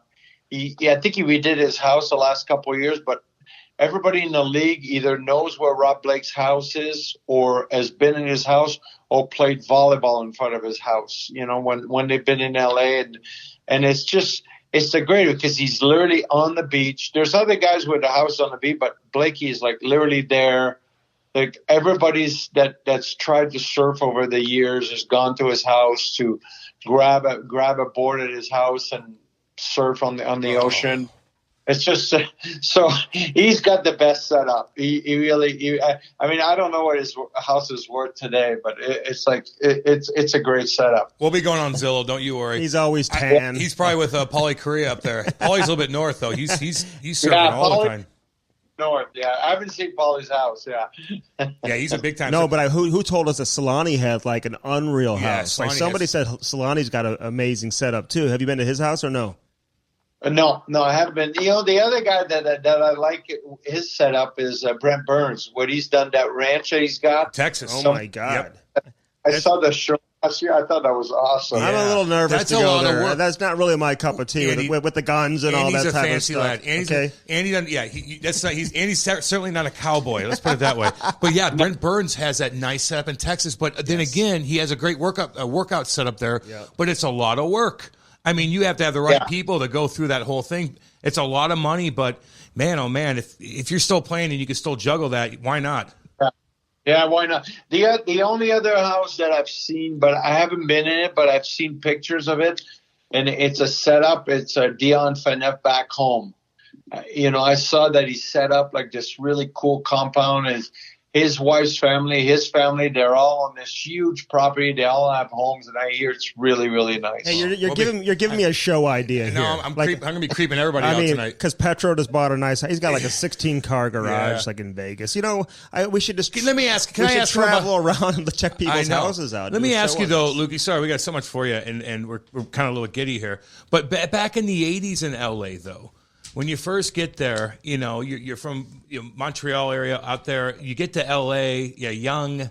Like, how was that experience? Did you hang out with, like, Motley Crue? Did you check out things, or was it intimidating? Well, the funny thing is my first year when I lived with Marcel Dionne, he was in Palos Verdes. And I joke with people, I never went anywhere except like I didn't have an agent my first year. I had an uncle that helped me, and he knew Serge Savard. And my uncle was an accountant, so he said, I'll hook you up with an accountant with a firm in L.A. So this accountant he wanted to meet me in Beverly Hills, and the address that he gave me, you got to remember, this is pre-cell phones. Oh, yeah. So I had to find it, and it was actually at the hotel where a few years later there was the movie with Pretty Woman with Julia Roberts. It was that hotel. So I'll never forget. Parking there's the valet parking, and it's like you said, I was just coming from Montreal playing junior hockey, making like $45 a week, I think. And I remember we're sitting at lunch in this fancy Beverly Hills hotel, and I ordered, the only thing I knew of what to order at the time was salmon, and my English wasn't really good, and I'd started eating salmon, so I ordered a salmon, and I'll never forget. They brought the lemon, and the lemon had a little net on it. So when you squeeze it, the seeds wouldn't go on your food. Mm-hmm. Wow. How much did that cost you, by the way? Were you like, $120? Oh, yay. No, he paid because he was going to be my accountant. Hey, Luke, Cam thought you were Italian. He thought it was Robitaille. He didn't know. So he didn't know you were French. So we just found that out. So how many times have you gotten that, by the way? People think you're Italian or no? You know what? It's not too much, funny enough. Like every once in a while there'll be someone, but not like it won't be in L.A. It'll be like if I'm somewhere else. People will say like it could be in the Midwest or something, or sometimes in Europe, but never really Not that much, like not in LA or, Canada. Maybe it's because they know hockey. Well, yeah, exactly. No doubt about that. And I'll tell you this. You absolutely dominate the queue. I mean, you dominate. And were you kind of like, when you're getting drafted, we're like, why is nobody taking a chance on me? How many more goals do I need to score? I mean, were you kind of confused at that moment? No, but because like when I got drafted was after my first year in junior. When I got to Hull at the time, our team was terrible. The team had never won anything. And, you don't know them, but now I know. I'm like, oh, my God, we were really bad. And there was no one in the stands. And there was only one guy that would attend all of our games. He was a scouted the Ottawa 67s, and he was a scout for the Kings. His name was Alex Schmartz. But what he would do, because he was older, instead of traveling around Quebec and so forth, he would come to all the game in Hull to watch the other teams. But he happened to see me every game. And what happened is once in a while he would drive to Montreal because I don't know if you guys know that, but in those days, Laval, which was Mario Lemieux's last year, would play every Monday night at home. So when a couple of years earlier, I would go see Mario and me every Monday night. So when I would play in Hull, we'd have sometimes games on Sunday, and then we wouldn't play till like Thursday. So if our coach would give us Monday off, after school, I would drive to Montreal, meet my dad. We'd go watch Mario. This was my rookie year. That's how much I love Mario. So what happened is after Christmas that year, I went to see Mario in Laval with my dad, and this scout must have spotted me in the stand, and he came and talked to me. My dad's English was a little bit better, so he talked to me, and he was from L.A. He just said, keep working, kitty. And then he asked me if my dad helped me answer. He says, you come here to watch again? I go, yeah, I just like to see Mario, so I come. I might learn something. And I think he saw that I was passionate about the game. So he's really the only scout that I think had me on any list, to get drafted. Wow. That's amazing, man. That says something that you go watch Mario. I'd go watch Mario, too, and go play in the queue. That's he watches me playing the night games. Hey, but Pat Burns was your coach in junior. Like, did he not have any juice? Did he not have contacts, like, in the NHL to help you get some exposure? No, so then what happened, sorry, I got a little long in the story, but what happened is my first year I got like 85 points or something like that. So I didn't, then I got drafted that year because, you get drafted at 18. It's the year that I stepped to 150 and then to close to 200 points the next 2 years. So it's after I was drafted that I got most of my share of points. I got you. 89 points. So, but still. Come on. Exactly. It wasn't crazy on points, and I led my team in scoring, but it's still, I don't think, I don't know. Yeah, no one believed that I would make it, I guess. Hey, when you get to LA though, and like you just have an unbelievable rookie season, you win the Calder, but you're living with Marcel Dionne. Like, I mean, that made sense, obviously, two French Canadian guys, you're young, whatever, trying to find your way. What was that experience like living with him? Were you in awe? Like, how well did you know him before you got to the Kings? I knew it's funny because if you remember in those days, like TV wasn't what it is today and so on. So I knew of Marcel, but I didn't really know. Before I made the team, I had two training camps. So I'd seen him, never really talked to him. And he might have just met us like in a hallway and spoke French to Steve Duchesne and I a couple of times, but that was it. So the third year, he went to Rogie Vachon, GM, and he asked to room with me when he saw because I was named junior player of Canada. So it kind of it's almost becoming a high ranked pick once you win that award. I had to really screw up to at least get a good shot that year. So Marcel went to Rogie and he asked to room with me during training camp. So I was suddenly, when I got to camp, I was Marcel's roommate. And then Rogie put Jimmy Carson, who was the first pick that year, second overall, with Dave Taylor. And I think they put us with two veterans too. So it kind of changed things. The funny thing about it, it's like I lived with Marcel and it was really good. And Marcel kind of asked me to live with him. He thought I would teach his kids to speak French. as it turned out, his kids helped me to learn English. I never helped them. You know what's amazing there? I mean, these guys, legendary players, Hall of Famers, and they got a room with like a rookie coming in. Know. It goes to show you how much the game has changed. But didn't he get traded your rookie season? And like it was like an emotional scene at his house with players coming by to say bye-bye, and that had to be hard on you as a young kid. That was really hard, and to see the reality of the game. And he kind of gave me a heads up. I think the day or 2 days before, he thought he could get traded, and I couldn't believe it, and it happened. And then what happened is when he got traded, we had this new owner, Bruce McNall, at the time. And Bruce, I'll never forget, kind of asked me what I was going to do because, I wasn't going to live at Marcel if he wasn't there. So I started looking for apartments, and we really weren't making any money. So Bruce asked me, he says, have you found a place? I go, no, it's really expensive. So he actually helped me and Steve Duchesne get a place. And unbeknownst to us, he found us a place on the beach in Malibu. Oh. So that was good living. Yeah. What's that place worth now? Is that where Rob Blake lives? Yes. Even a little. I couldn't even tell you what it would be worth. This is pre-cap era, so Bruce McNall ended up, when I won Rookie of the Year, he never charged us anything for the rent either, so that was pretty good. Just keep walking distance to the beach after a game, go out there, hang out, tell some stories. Oh man! It was really good living. It was really nice. Well, what about anybody in the Kings or you, or maybe it'd be a little bit bizarre if you did it, but like some of these young kids coming up that are going to be something. Like Walt did it, Keith Kachuk did it with David Backus, Andy, a bunch of different guys and stuff like that. Does anybody in the Kings do that? Kopi's had a couple guys stay at his place.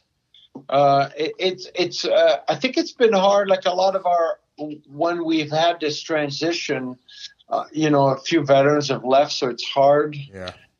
But I know Kopi's had a few guys. Brownie is hard because he's got like 4 kids. Same with John Finquid. They got so many kids in their houses, But Kopi's the one guy that was able to do it a couple of years ago with Jared Anderson. Dolan stayed with him. And it hasn't happened quite as much now because the setup too. What's funny is like the homes in Hermosa Beach and Manhattan Beach, they're not as big as you would think, because there's no yard and so forth. They're nice, but they're not as big. Oh yeah, yeah. They're expensive. And Big Walt, he had Robert Thomas living with him the last couple of years, and we were all worried that like Robert was like never going to move out. Like are you ever going to get your own place or just stay there forever? Kind of like Sidney and Mario when he was living there, his first couple of years. You get those big places back east, and you got a basement. You can give the basement to a player. You're like, I remember a couple guys in Colorado. They live in the basement. It's awesome. Oh, I know. Yeah. Hey, listen, but I remember being with a billet, and I just would never do it. just so you know. The Cam and Strick podcast is brought to you by CarShield. Nothing more frustrating, Cam, than when that engine light comes on, and right off the bat, you're going to have to spend thousands of dollars to repair your vehicle. Call 800-857-2481. Mention the promo code CAM or visit carshield.com and use the code CAM to save 10%. Yeah. That's carshield.com. A deductible may apply. Save yourself money. Sign up and get your coverage now with carshield.com. Now back to the interview. Hey, Cam kind of like he kind of like alluded to this, but I'm curious, like when you're at like your peak, just an all-out like superstar in the NHL, and you're making your ways around LA, like, and celebrities are coming to the game, are you hanging out with these celebrities? Are you going to A-list parties? Like, Lakers. what was the scene like for you off the ice when you were really, hit the big time? Well, for us, the biggest thing was when Wayne came. It just changed everything. I mean, before that, the year before, like, if an actor or a singer were a hockey fan, they would attend the games. We would meet them after the game. And Bruce McNall, as an owner, would work at that. He was always trying to promote the team. But the day that Wayne came, it was like there was nothing else in the city. The Kings were it. So everyone was there. So we were always invited to different dinners or parties, post games or in between, but they were always around Wayne and our ownership. So for us, like the players, we were just there. It it was different. It was fun. No, it was fun. It was something we you're from Canada. You never thought or seen that you'd be hanging around with everyone. I mean, you name whomever it was in LA was at our game. It was amazing. Isn't that funny though? Like Wayne had to walk in first, so probably right. He's like, "Oh, Wayne's here," and then everybody else come on by. And come on, there's Tom, the rest of them. Come on, Tom Cruise. It's like after Wayne, Tom. Well, it's like the rest of the team. No, like honestly though, Wayne had to. Did he like set everything up? I mean, like everything kind of had to go through him when it come to the extravagant lifestyle. Yeah, but he knew more about it than us, so he was aware. Like by the time he came to LA, he was already, he would spend summers, I think, in LA or other places. So his whole world was so different. So for us, we were like, oh, we'd never seen anything like it. You see that sometimes in movies, but this was life where, like, it didn't matter who you were. Everybody wanted to meet Wayne Gretzky. It was amazing. I mean, I remember we'd get speech from Rocky right before the game. John Candy would come in and tell us jokes between the warm-up and the game. It was funny. Like, I mean, it was crazy. That's amazing. I know, man. When Wayne got traded to St. Louis, I mean, it was just like everything stopped. He was chill Wayne, though. He was. But, like, when you play with an athlete who's that big, he's that large, like that level of celebrity and fame, like, I mean, do they kind of like run the organization? Like, are people telling them what to do, or are they telling people what to do? Like, explain what it's like to have Michael Jordan as a teammate, LeBron James even, but like Wayne Gretzky back then. Like, I mean, who's going to tell him no when he's basically making the organization all the money? Yeah, but it's not like it's like even watching that show with Michael Jordan this past year. It reminded me of when Wayne's biggest thing was he wanted to win, and his thing, like when you saw Wayne Gretzky at peace, is when the locker room doors were closed and he was part of the team, because he was a hockey player. Like Wayne's biggest thing is he wanted to be part of the team and have fun. Like I remember Marty McSorley would tease him all the time, and he loved it. He loved it that Marty would be all over him. Like most of the young guys were totally intimidated. But the fact that Wayne just took it from Marty, maybe a couple of other guys would jump in, made it fun. Like Wayne just wanted to be a teammate. That being said, like he understood winning. It was important for him to win. Like it was important for him to be the best and winning, because he knew, I mean, he had more pressure than anyone. I mean, I remember, I think his first year in LA, he had 160 some points. And it was kind of considered like he was going down a little bit, because the year before he had 200. You think about that. He had 2 points a game. And I remember people were saying, oh, man, he's slowing down. You're like, oh, my God, he's slowing down. Yeah, he has a competitiveness as Michael, but Michael would kind of be a dick at times and chirp guys. I feel like Wayne was still kind of just more quiet, right? Yeah, Wayne was more quiet. But he was more quiet, but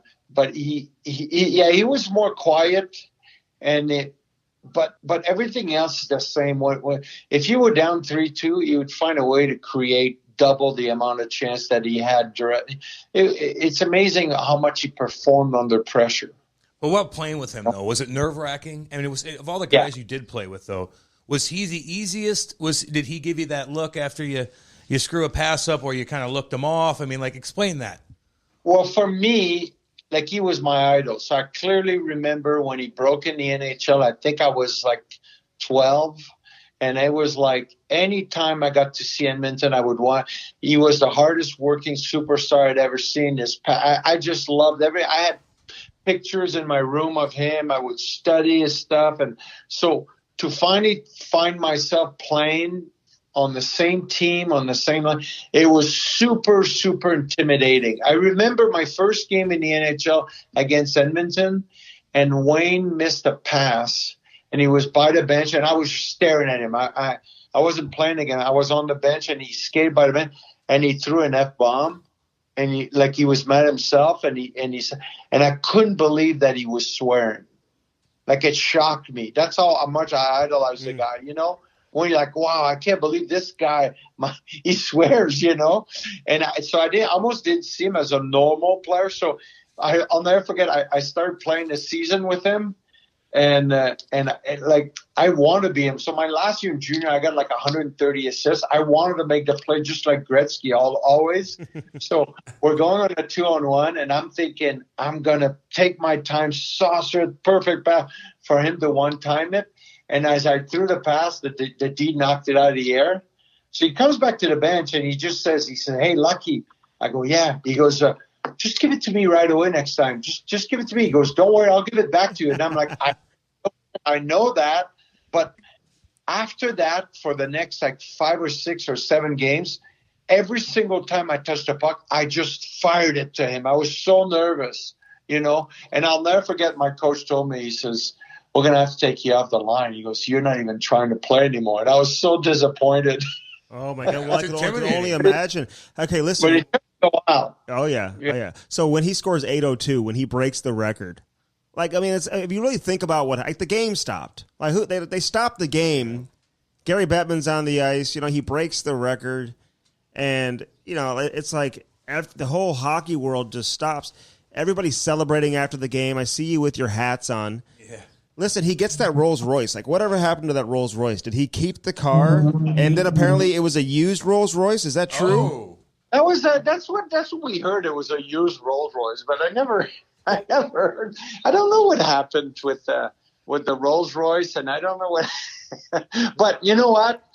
It was so big that moment. I mean, no one thought it would be. The only thing that could be bigger is if Ovechkin ever beats Wayne on that number. Yeah. I mean, it's incredible. I mean, you think about, he wasn't even a pure goal scorer. He's got the most goals. I mean, he's got more assists than anybody's got points in the entire league.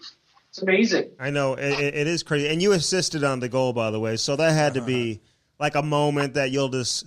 I mean, do you realize at the time how big that was, and now looking back on it, realizing how big it was, like how fortunate you were to be a part of that?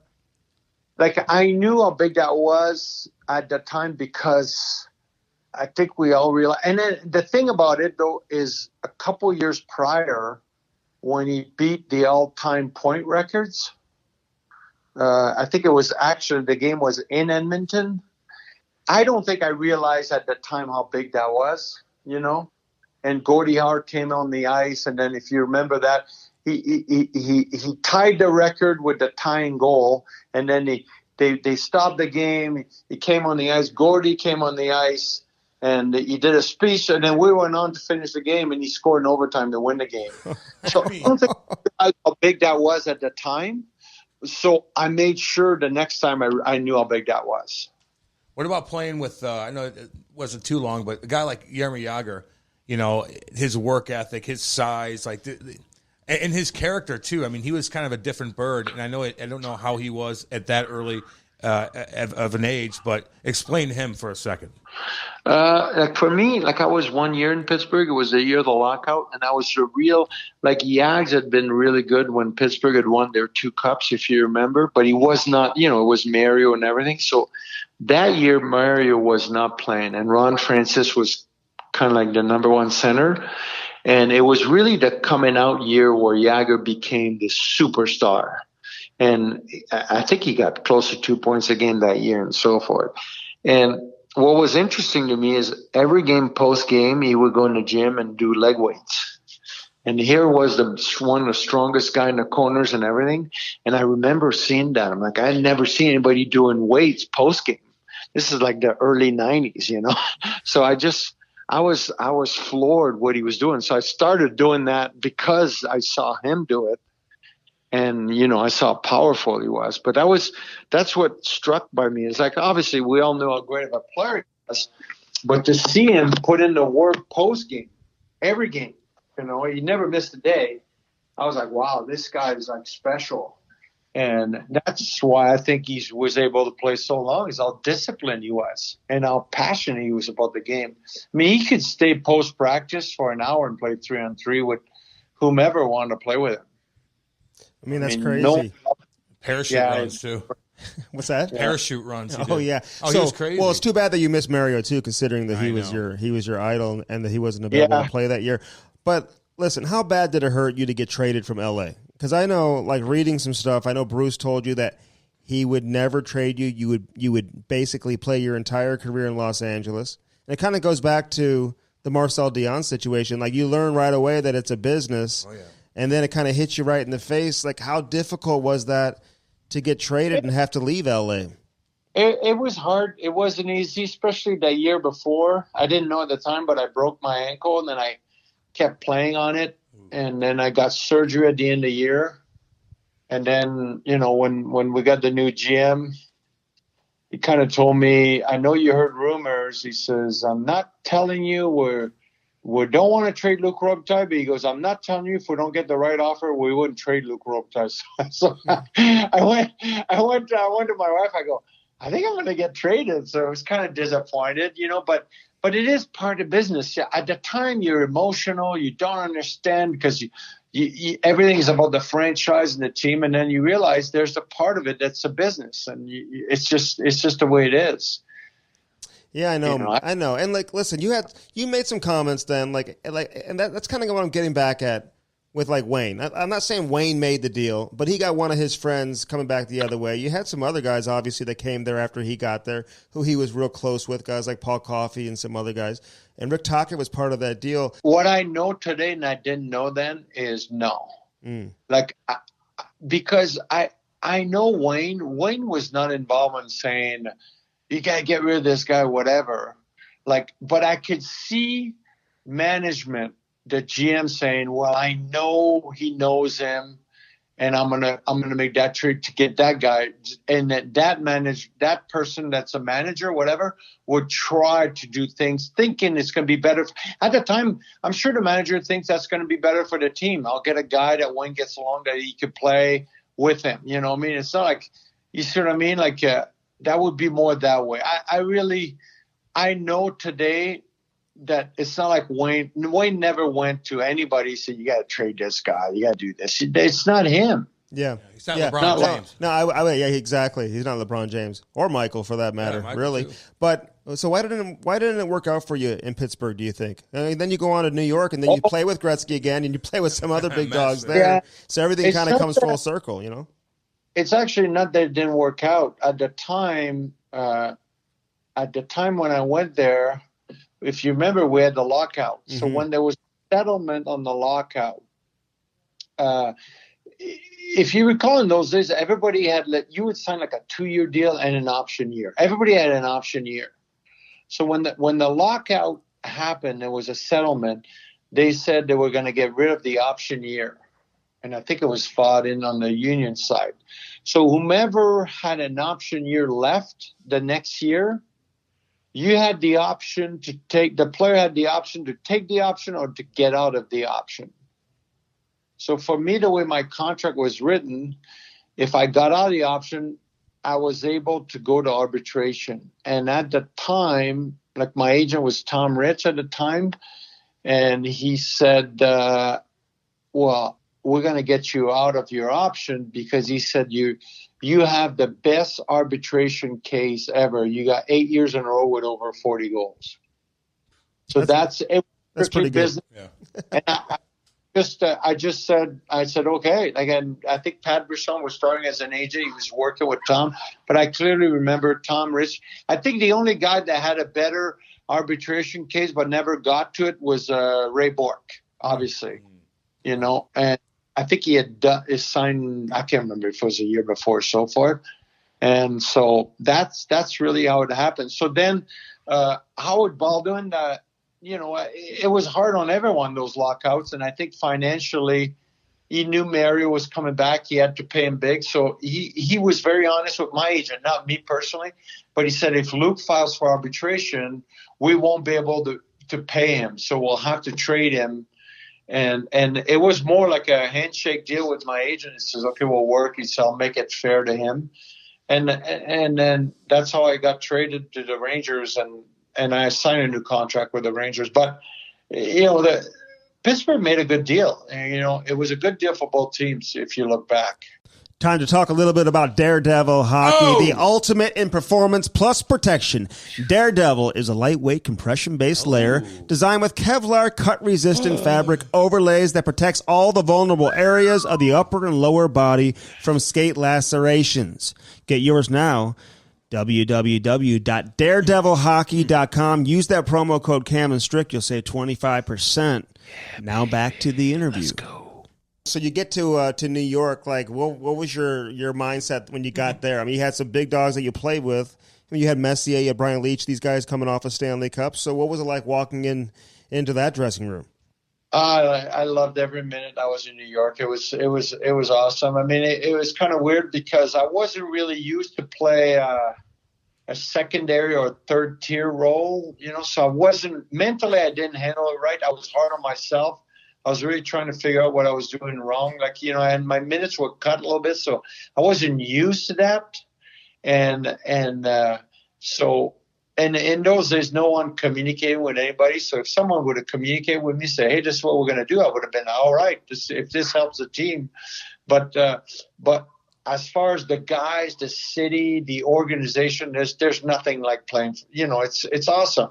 New York is a great city. It was playing with Mark Messier. I learned so much. Adam Graves, Brian Leetch, Mike Richter. These guys were very special individuals. They're just like really, you could tell they were winners, and you came in the room and they had their aura. It was awesome. The second year we went to the semifinal. It was amazing. Oh yeah, the crowd. I mean, again, the celebrities too, but it's still a completely different animal than, let's say, LA. It's a different lifestyle. I mean, did you have a car? Or did you just where'd you live? I mean, explain that whole thing. My first year, I didn't have a car, so I lived in the city. A lot of guys were living in the city there on the Upper West Side. So I would drive to practice with Leachy or sometimes with Mess or Kevin Lowe, and they really took care of me. My second year, I bought a used car because the parking downtown is just terrible. Beat your car to crap. And then I would take the subways to go to game, though, which was awesome. And then I'd take the subway to go to game and then a cab back. It was fun. Anybody recognize you in there? I mean, were you like? They probably thought you were a supermodel. I know. Honestly. Who is this? With that hair of yours. No, but like a Ranger fan would, if you got around Madison Square Garden when I got off the subway, the Ranger fan. But New York is such a big city. There's people from all around the world and for everything. So no, I was pretty good on the subway. Like no one ever really bothered me. It was good. Yeah, well, I don't know about now, though. It's Subway. I don't know if I'd want to do that after a game every time. But even like Mess, you talk about Gretzky and being in L.A., like Mess was kind of the same kind of guy. We've talked to we have so many different guys from the Rangers on through that era. And I mean, Mess, did he just kind of run the show, walking everywhere, set up the events and whatnot? Yeah. I'm assuming to this day, Mark Messier and New York City is like one. I had seen Ron Duguay when he played with us in New York, and I was like, wow, I never realized how popular Ron Duguay was. But Mark Messier was an entire other level. It was like in New York City, Mark Messier is like, I mean, this is the guy that says, we're going to win. We're going to win tomorrow. We're going to win game 7. I mean, come on. It's like, I know Broadway Joe did it, but Mark Messier did it for 2 games. Dan had to go win the cup after that. It's amazing. Yep. Hey, listen, Luke, we had the Dukes. We had him on. on. What a piece of work he is. He's hilarious. Oh, my gosh. We all want to go back and be Ron Duguay. No. He looks younger than I do, and I don't like it. All right, so listen, I know you went back to L.A. and all that, but I got to talk about Detroit here before we get into like what you're doing now. Who recruited you to come to Detroit? Because they had all these Hall of Famers. You knew a bunch of guys there probably. Was it Scotty? Was it a player? Like, how'd you end up there? I'll tell you what, it was no one. So what happened to me is I really thought I was signing in LA, and I think everybody else thought I was signing in LA. And then but no one talked to me for about a month before free agency with LA. And then I think it was like 2 or 3 days before free agency, LA offered me, I think it was a 1-year deal, and it was a pay cut. So at the time I was like, wait a minute, like, it's nothing, as you learn over time, it becomes a business. And I'm like, Well, I led the team in scoring last year, and we had one of the best runs. If you remember, we just beat the Red Wings in the first round, lost in Game 7 against Colorado. So I really felt we only needed one or two pieces, and we could win it all. And so what happened is I didn't sign, and when the offer was like that, I wasn't told, but it was insinuated that maybe go see what you get free agency, we'll match it. And I said, absolutely not. If I don't sign by, at the time, for some reason, I think it was 12 o'clock at night, the free agency would start. But I remember clearly saying, like, you know, the one thing I have as a player is I'm not the fastest, not the strongest, but character is what the reason I'm still playing. So I said, no, I'm never going to go negotiate with another team and then take it back. The reason is that's not the kind of person I am, because if I tell a team I want to negotiate with you, that means I want to go to you. That was my personal thing. So it didn't work out with LA. And then, I mean, I think it was a Sunday morning, and I talked to my agent, was with Pat Brisson, and I was kind of looking at what team could be interested in me, like, you know, because my name wasn't anywhere as far as a free agent. Everybody thought I was either going to sign with LA or I was already signed with LA. So I was looking at stay on the West Coast because my kids were enrolled in school, and I figured if I'm anywhere on the West Coast or even Dallas or something, I could fly back. I wasn't, you know, nothing makes sense at the time. Everything's moving fast. So anyway, so the Sharks, I think I just signed Adam Graves, and then Dallas, I think I'd gotten Pierre Turgeon and Donald, and they'd spend their money on them. So I was looking, I was talking to my agent, I was kind of writing down stuff, and I'll never forget my wife, she says, who do you think is going to be the best team next year? So without even a thought, I said, well, Detroit. She goes, well, why? I said, well, they just got Dominic Hasek. And I said, everybody knew they were missing a goalie. She goes, well, why don't you try to go there? I'm like, well, because it's more on the East Coast. She goes, it doesn't matter whether you have to fly to San Jose or I have to fly with the kids to see you, whether it's 1 hour, 2 hours, or 4 hour flight, it's the same. So I said, really? I said, okay. I said, well, Detroit would be the best. So literally we called Detroit, and Pat Brisson called, and Ken Hull, and he said, oh, I thought he was signed. He goes, no, he said, and he told me he'd like to come to you. So I think the deal was done within 45 minutes. Wow. Listen to that. I mean, and good for her. I can't imagine, because you played obviously in L.A. with Gretzky and like McSorley and all those guys. You know, I mean, he had some loud, big names obviously, but you walk into Detroit and you see Shanahan and Fedorov and Yzerman and Hull and Chelios. Like, oh my God! Like, how much fun did you guys have away from the rink, off the ice? Like, did Scotty have to coach you guys? Did you have a system? Did he just say, "Okay, go out and play"? Like, explain the difference of playing on that team versus the rest of your career.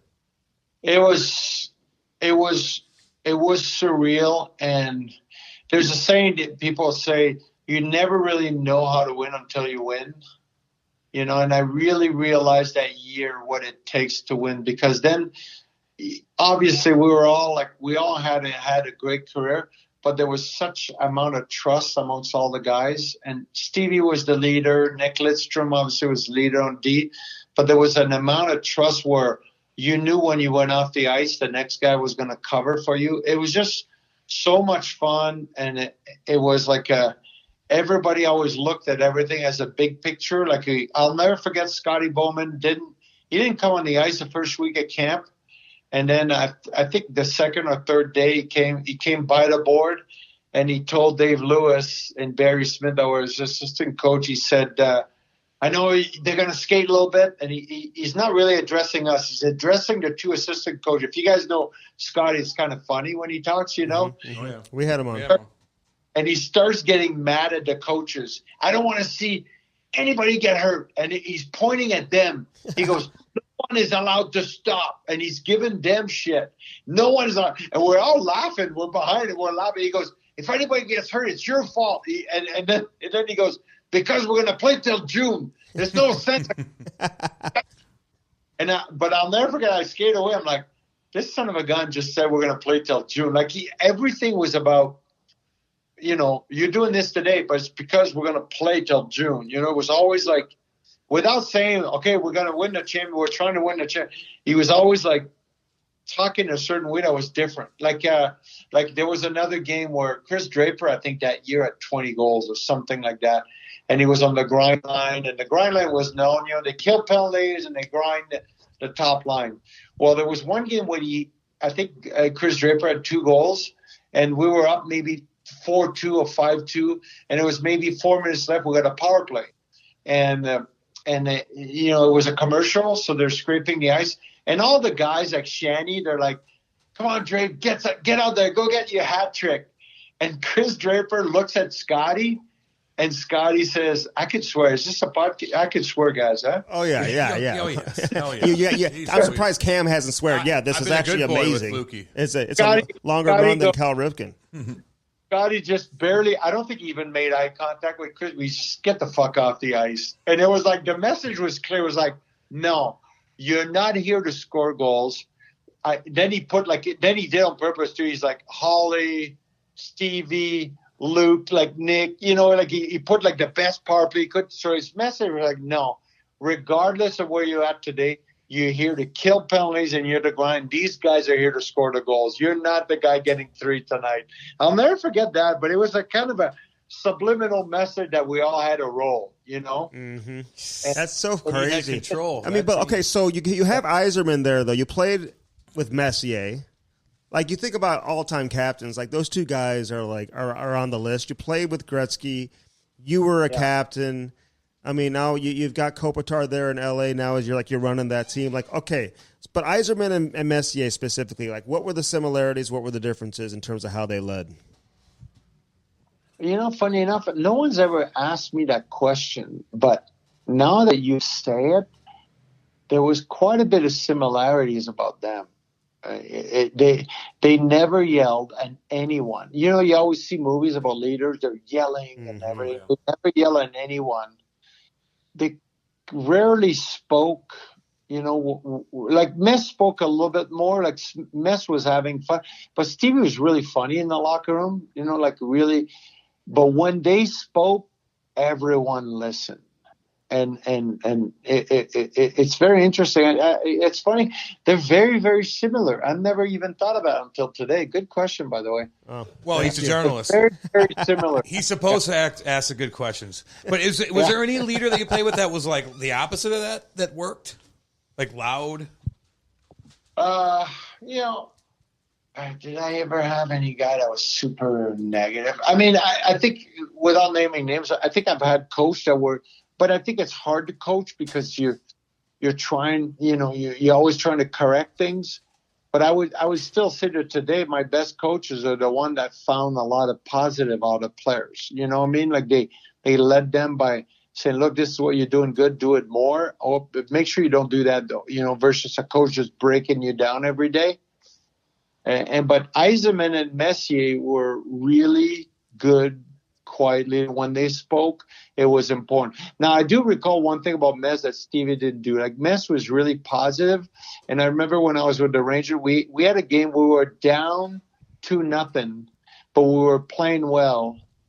And he's between the second and the third. It's my first year with the Rangers, and it's maybe 40 games into it. And he's like, come on, boys, we got tonight. Like he didn't say that all the time, but that game he goes, we got tonight. He goes, I'll tell you what, I got one. He says, I'll go get one. Then he looks across the room. He goes, Lucky, you got the next one? And I got so freaking nervous. Because I'm like, I know he's going to get a goal. I freaking know Mark Messier's going to get a goal, And I remember I go, I got one. But that was probably the most amount of pressure I've ever had on myself to actually score a goal. Because you don't play hockey thinking I'm going to score a goal. You play hockey, I got to help win, and you want to score, but you never think I got to score a goal now. It's like saying I'm going to go hit a home run. I mean, that's a lot of pressure. Very few, like Babe Ruth did it. It's like no one called their shot. But he literally called in the room, and I've never felt that much pressure. I got lucky, by the way. I threw it from the corner, hit the defenseman's leg, and went in. But Oh, they all count. I kicked one in. You Don't worry have about like it. 650 of them or whatever it is. And so here you are being nervous. You probably already had like 450 goals at that time. Yeah, and here you're right. like being nervous. All right, listen, I got to ask you a question about Bruce McNall because I know he's tight with Gretzky and whatever, and he ran the Kings, and then things changed when he had his issues, his legal issues. What was your relationship like with him? Like, what should people know about Bruce McNall in terms of his relationship with the players, specifically you? Well, but I think with all of us, Bruce loved the game. He loved the game of hockey. I mean, there was a book written about him, or I think he wrote the book when he was in prison. Yeah, and I read it, and I was surprised that he was in trouble before he bought an NHL team. So what he talks about in the book is how when he would attend the game, it was his only way to be at peace. So he did a lot. He did wrong things. He did a lot of bad things. But as far as owning an NHL team and changing the game and treating players to another level, there's no better owner. Maybe there's something someone would say, well, it wasn't really his money, which probably is true. But you got to remember, he traded for Wayne Gretzky, changed the game of hockey. Then for like the next 2 years, when we had training camp, we weren't just doing games in LA. During training camp, he would have us do tours. We would go play. We'd play like Miami, Tampa Bay, the baseball stadium, the biggest crowd in the history of the game at the time.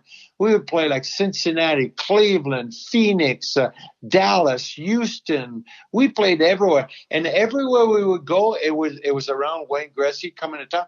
We would sell out every precinct. We would do tours. And then next thing you know, like 4 or 5 years later, there's teams like in Dallas, Phoenix, Tampa, Miami. Team moved to San Jose, Anaheim. I mean, this, to me, it was one guy's vision, and obviously, and acquiring the other player that was the right person to really sell the game. Okay, so that's what to me was the important thing. And then the other thing that he did that really helped the players that no one ever talks about is when he got Wayne. And we all thought, man, Wayne Gretzky's going to sign for $1 million a year. We didn't know how much. None of us knew how much guys were making. Because remember, 1988, the salaries were not disclosed. Right. So we didn't know who was making 500, 300, or 400. And we all thought, man, he's going to make $1 million a year. And he came out and he literally put the number in the paper, and it was 2.2 million or 2.3 million. And he went from everybody thinking Wayne was going to make over $1 million to over $2 million. So right away, a lot of players that were at 500 that thought no one could go above Wayne suddenly got to 1 million a lot quicker. Wow. He really did a lot for players in the game. Cam and Strick podcast here for our boy Dan Bellman with Bellman.com. Yeah, baby. You need some new wheels? Why not get a Cadillac, a Buick, a GMC? Head out to Troy today. And again, don't forget about Chrysler, Dodge, Jeep, Ram right across the street. No doubt. Right there in Troy, Missouri. Visit them online. Check out their new selection, the pre-owned selection, the best service you will find anywhere in the country. Bellman.com. BEHLMANN.com. Get yourself some new wheels in time for the summer. Yeah. Now back to the interview. Where were you when you found out Wayne was coming to LA? Like, what was your reaction? Did they talk to you beforehand? Like, were you given a heads up there, Lucky, or no? Yeah, I was given a heads up. I think it was like 2 or 3 days earlier. But I'll tell you when I was given the first heads up. My second year in the NHL, I'm at the All-Star game in St. Louis. This is 1980. 89, right? 88, 89? 1988. I'm at the All-Star game. And I made the All-Star team, and Bruce McNall, we flew on his plane. My dad came with me from L.A., and Bruce, after the game, when we flew back, he said, I think I'm going to get Gretzky. I'll never forget that. And I was like, there's no way. We're never getting Wayne Gretzky. And I told my dad, this guy's like, I know he's a big salesman, but he's crazy. They're never – and he told me that on the plane coming back in February from St. Louis. And then the next summer, Wayne Gretzky, they win the Stanley Cup. I think he was the MVP of the playoffs. And then next thing you know, I started hearing rumbling. I think it was in July. Because I knew some people in his office too. And they were like, yeah, I think he's got a real chance of getting Gretzky. The one thing that Bruce did call me about, he said, Luke, I think I'm going to get Wayne. He said, the one thing is they're really interested in you. He says, it's going to hold it up because I told you I'd never trade you. He did tell me that. Mm. And I think he had told the same to Jimmy Carson. So what happened is I think Jimmy gave him the okay that he could be in a trade, because I think Jimmy was smart enough to know that he would probably be a third-line center with us at the time. He'd be behind Bernie. He'd be behind Wayne, Bernie. And so that's why I think it made sense. Even for Edmonton, it made sense to get a center back. They got a center that had gotten 50 goals 2 years in a row as an 19-year-old. It was the right player for them to get. Wow. Just right, crazy. Just transcended the game, really. I mean, you think about what's going on in Los Angeles, because you're super tight with Pat Brisson too, right? You guys play junior hockey together. So then, what's your relationship? You see him managing a team one day. Could you see him wanting to do that? I know his son is coming up now. He was a first-round pick last year. So, where would could you see him doing that? Yeah, it's funny. Every once in a while, we talk with, I'll talk still with Pat, and I'll say, then he'll give me his opinion about, his side and, how they negotiate a deal or something. We'll argue.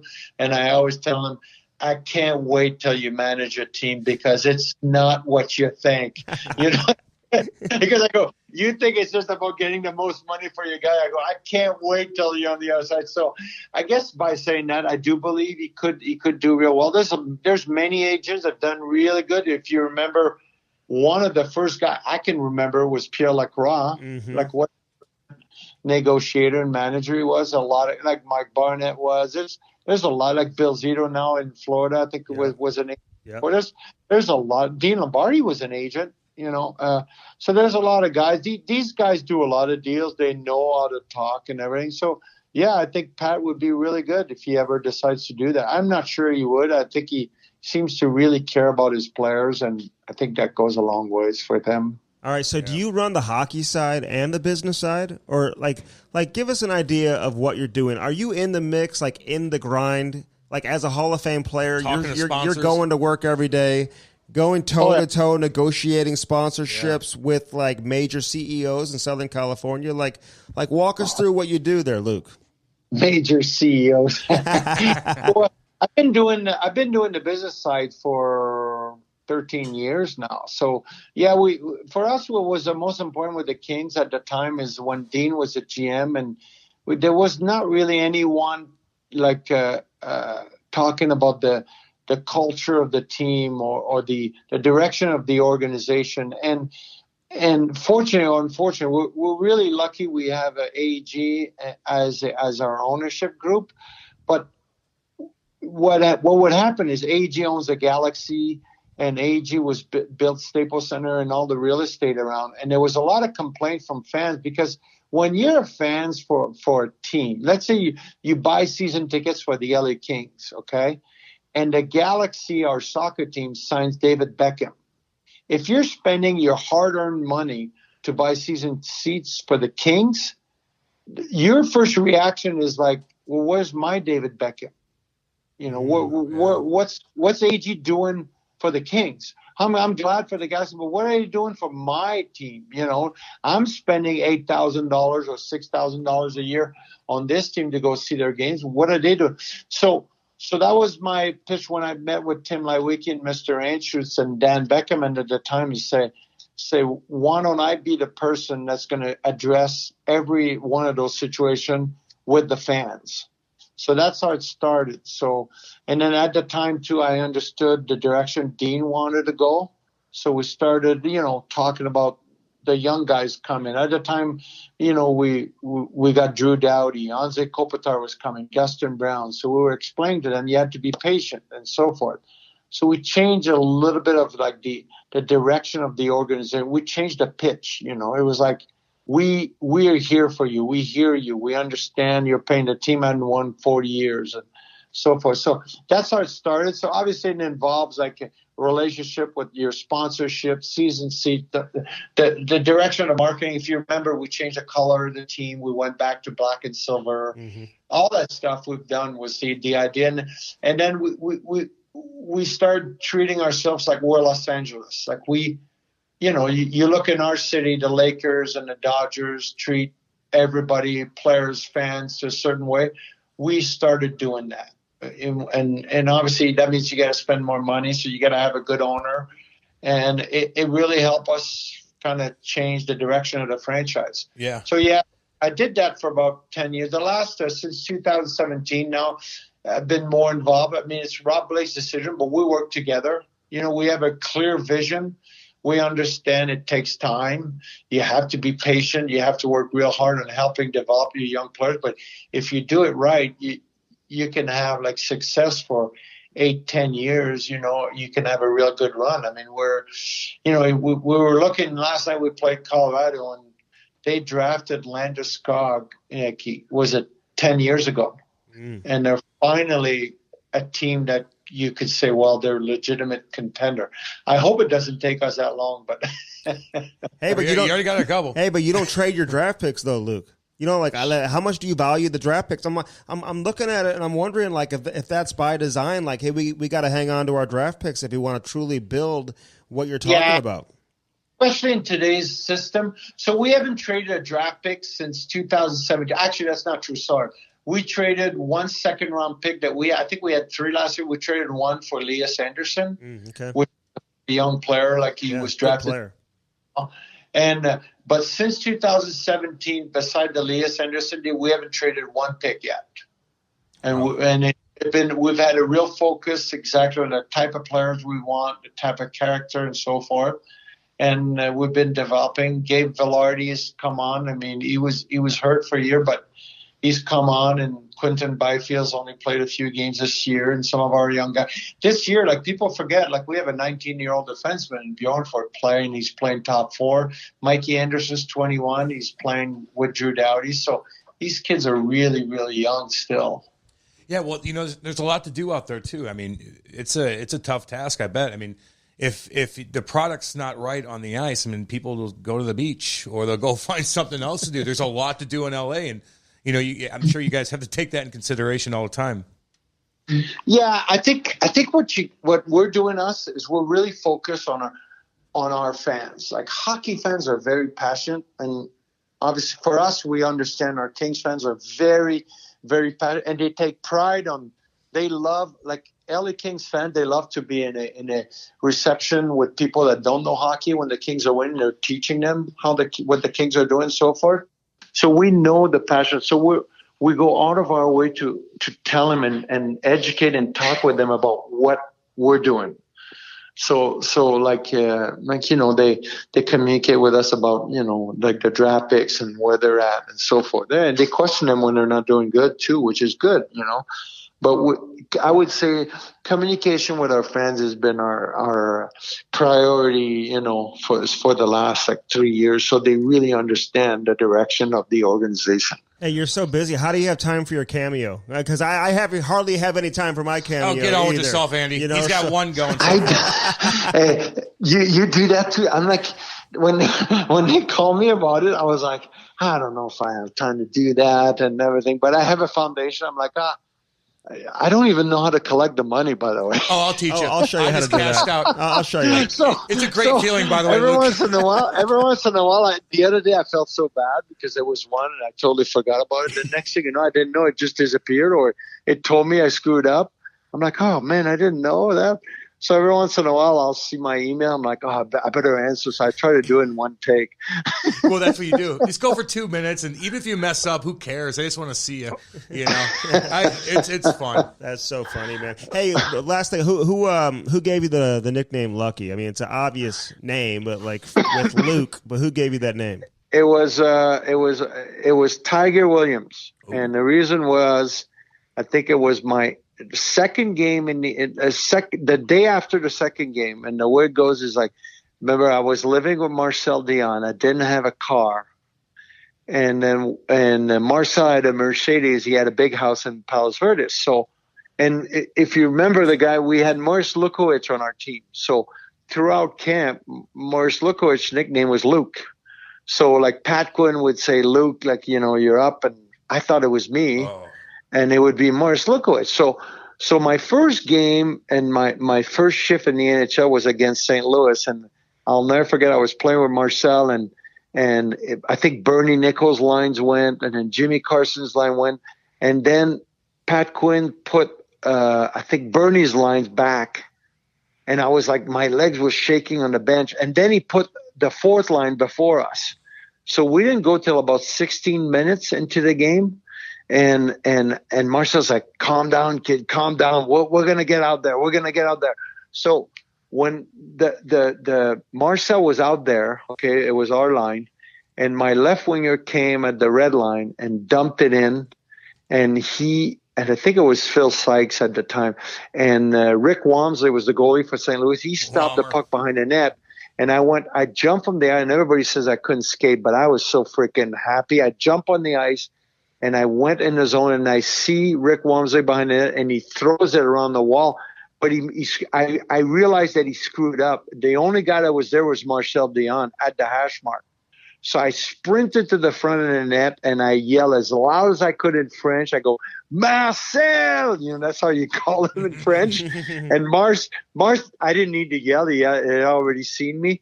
In a flick of a wrist, just wristed to me, and there was no goalie. I just tipped it in the empty net. That was my first shift. Yeah. Oh, so, wow. so I jump high. Come on, Wammer. I'm going to text him about that. So I jump as high as I could. So the next day I come to practice, and Tiger if you've ever heard Tiger speak, he's like, hey, Lucky, hey, Lucky, hey, Lucky. And all the guys are like, what the fuck are you doing? Why are you calling him? He goes, well, his new nickname is Lucky. And I can't remember who, but someone asked him, and so why is that? He goes, well, I can't fucking say Luke to everybody. And whatever I says Luke, and then he goes, but to me, anyway, he's the luckiest guy I've ever seen. And they go, why is that? He goes, well, he live in the biggest house. He drives to practice in a Mercedes, because I drive with Marcel. And he goes, he scored a goal in his first shift, his first shot in the NHL. That's lucky to me. And that just stuck forever. I love it. I love it. And then, hey, listen, I lied. One more thing. Ken Howland, he gave you the cup after you guys won the cup, because all those guys had won before.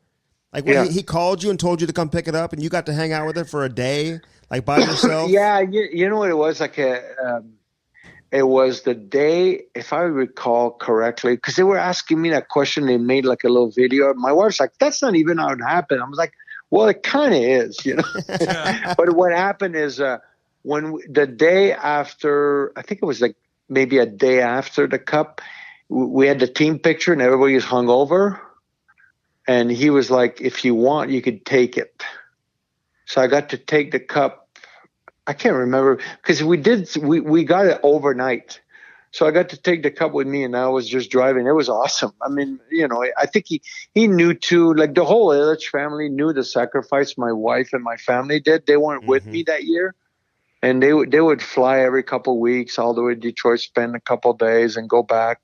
So he knew my wife and kids, and everybody was there. So he let us have the cup that afternoon, that night, and I got to bring it back the next morning. Oh, wow. Good It's Lord. pretty amazing. Did You are lucky. Did Hully say we went Red Wings like afterwards? After he said we went he Blues. did not. Oh, my God. Give me one good Hully story. I know you got one, Luke. Oh, well, here's a good one. So you guys, I'm sure, heard like Chris Chelios always rode the bike really hard in the sauna. Oh, yeah. You ever heard that? Oh, yeah. So Chelly, I've never seen anybody, like literally, I've never seen anybody ride this hard. Even if he wasn't in the sauna, you'd be like, man, I can't keep up with this guy. But he would do it in the sauna. He'd bring the stationary bike there. So Holly would meet him every single morning in the sauna, bring the newspaper, sit in the sauna, and we'd all laugh that they're both doing our workout because they were both sweating. And he's doing The only crossword difference puzzles. was riding a bike, and Holly was just there. He's just doing crossword puzzles. Doing crossword puzzles, exactly. That's awesome, man. that's Hey, listen, best of luck Dude, to you're great. everything you have going on, Yeah. and you got a good general manager. You got some good young players too, man. Yeah. So We're rooting for you. and it'll be nice when the Blues aren't in your division next year, and we can just watch you guys from afar. So all They've been the playing best well, to you. huh? Oh yeah, Yeah, no, they've been playing really well. Yeah, no, thank you guys. It's great talking to you. It was fun. Yep. See you, Luke. You got it, Luke. Take Right care, on, buddy. Okay, thanks. Okay, bye-bye. That was Luc Robitaille. Again, Cam, very reserved. I thought you were excellent in the interview.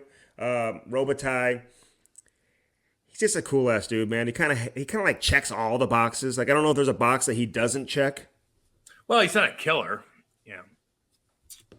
I mean, that's a box. That's not an option. I'm just saying. Like when you go check the boxes, Cam, like when you're filling out, like killer's not an option. Yeah, it is. No, it's like Hall of Famer, perfect, great hair, And tough. handsome. And tough. You asked me, and I'm honest, and it's just one thing that he just wasn't like, he's a tough grinder, but he wasn't like a shit kicker. So, like, that's a box. Maybe it's on like a different little pedestal, but he's got all the big boxes checked. But fuck off, Andy. You asked me a question, I'm going to answer it. That's the one thing. Hey, but he would stand in front of the net, man, back in the day. Damn right.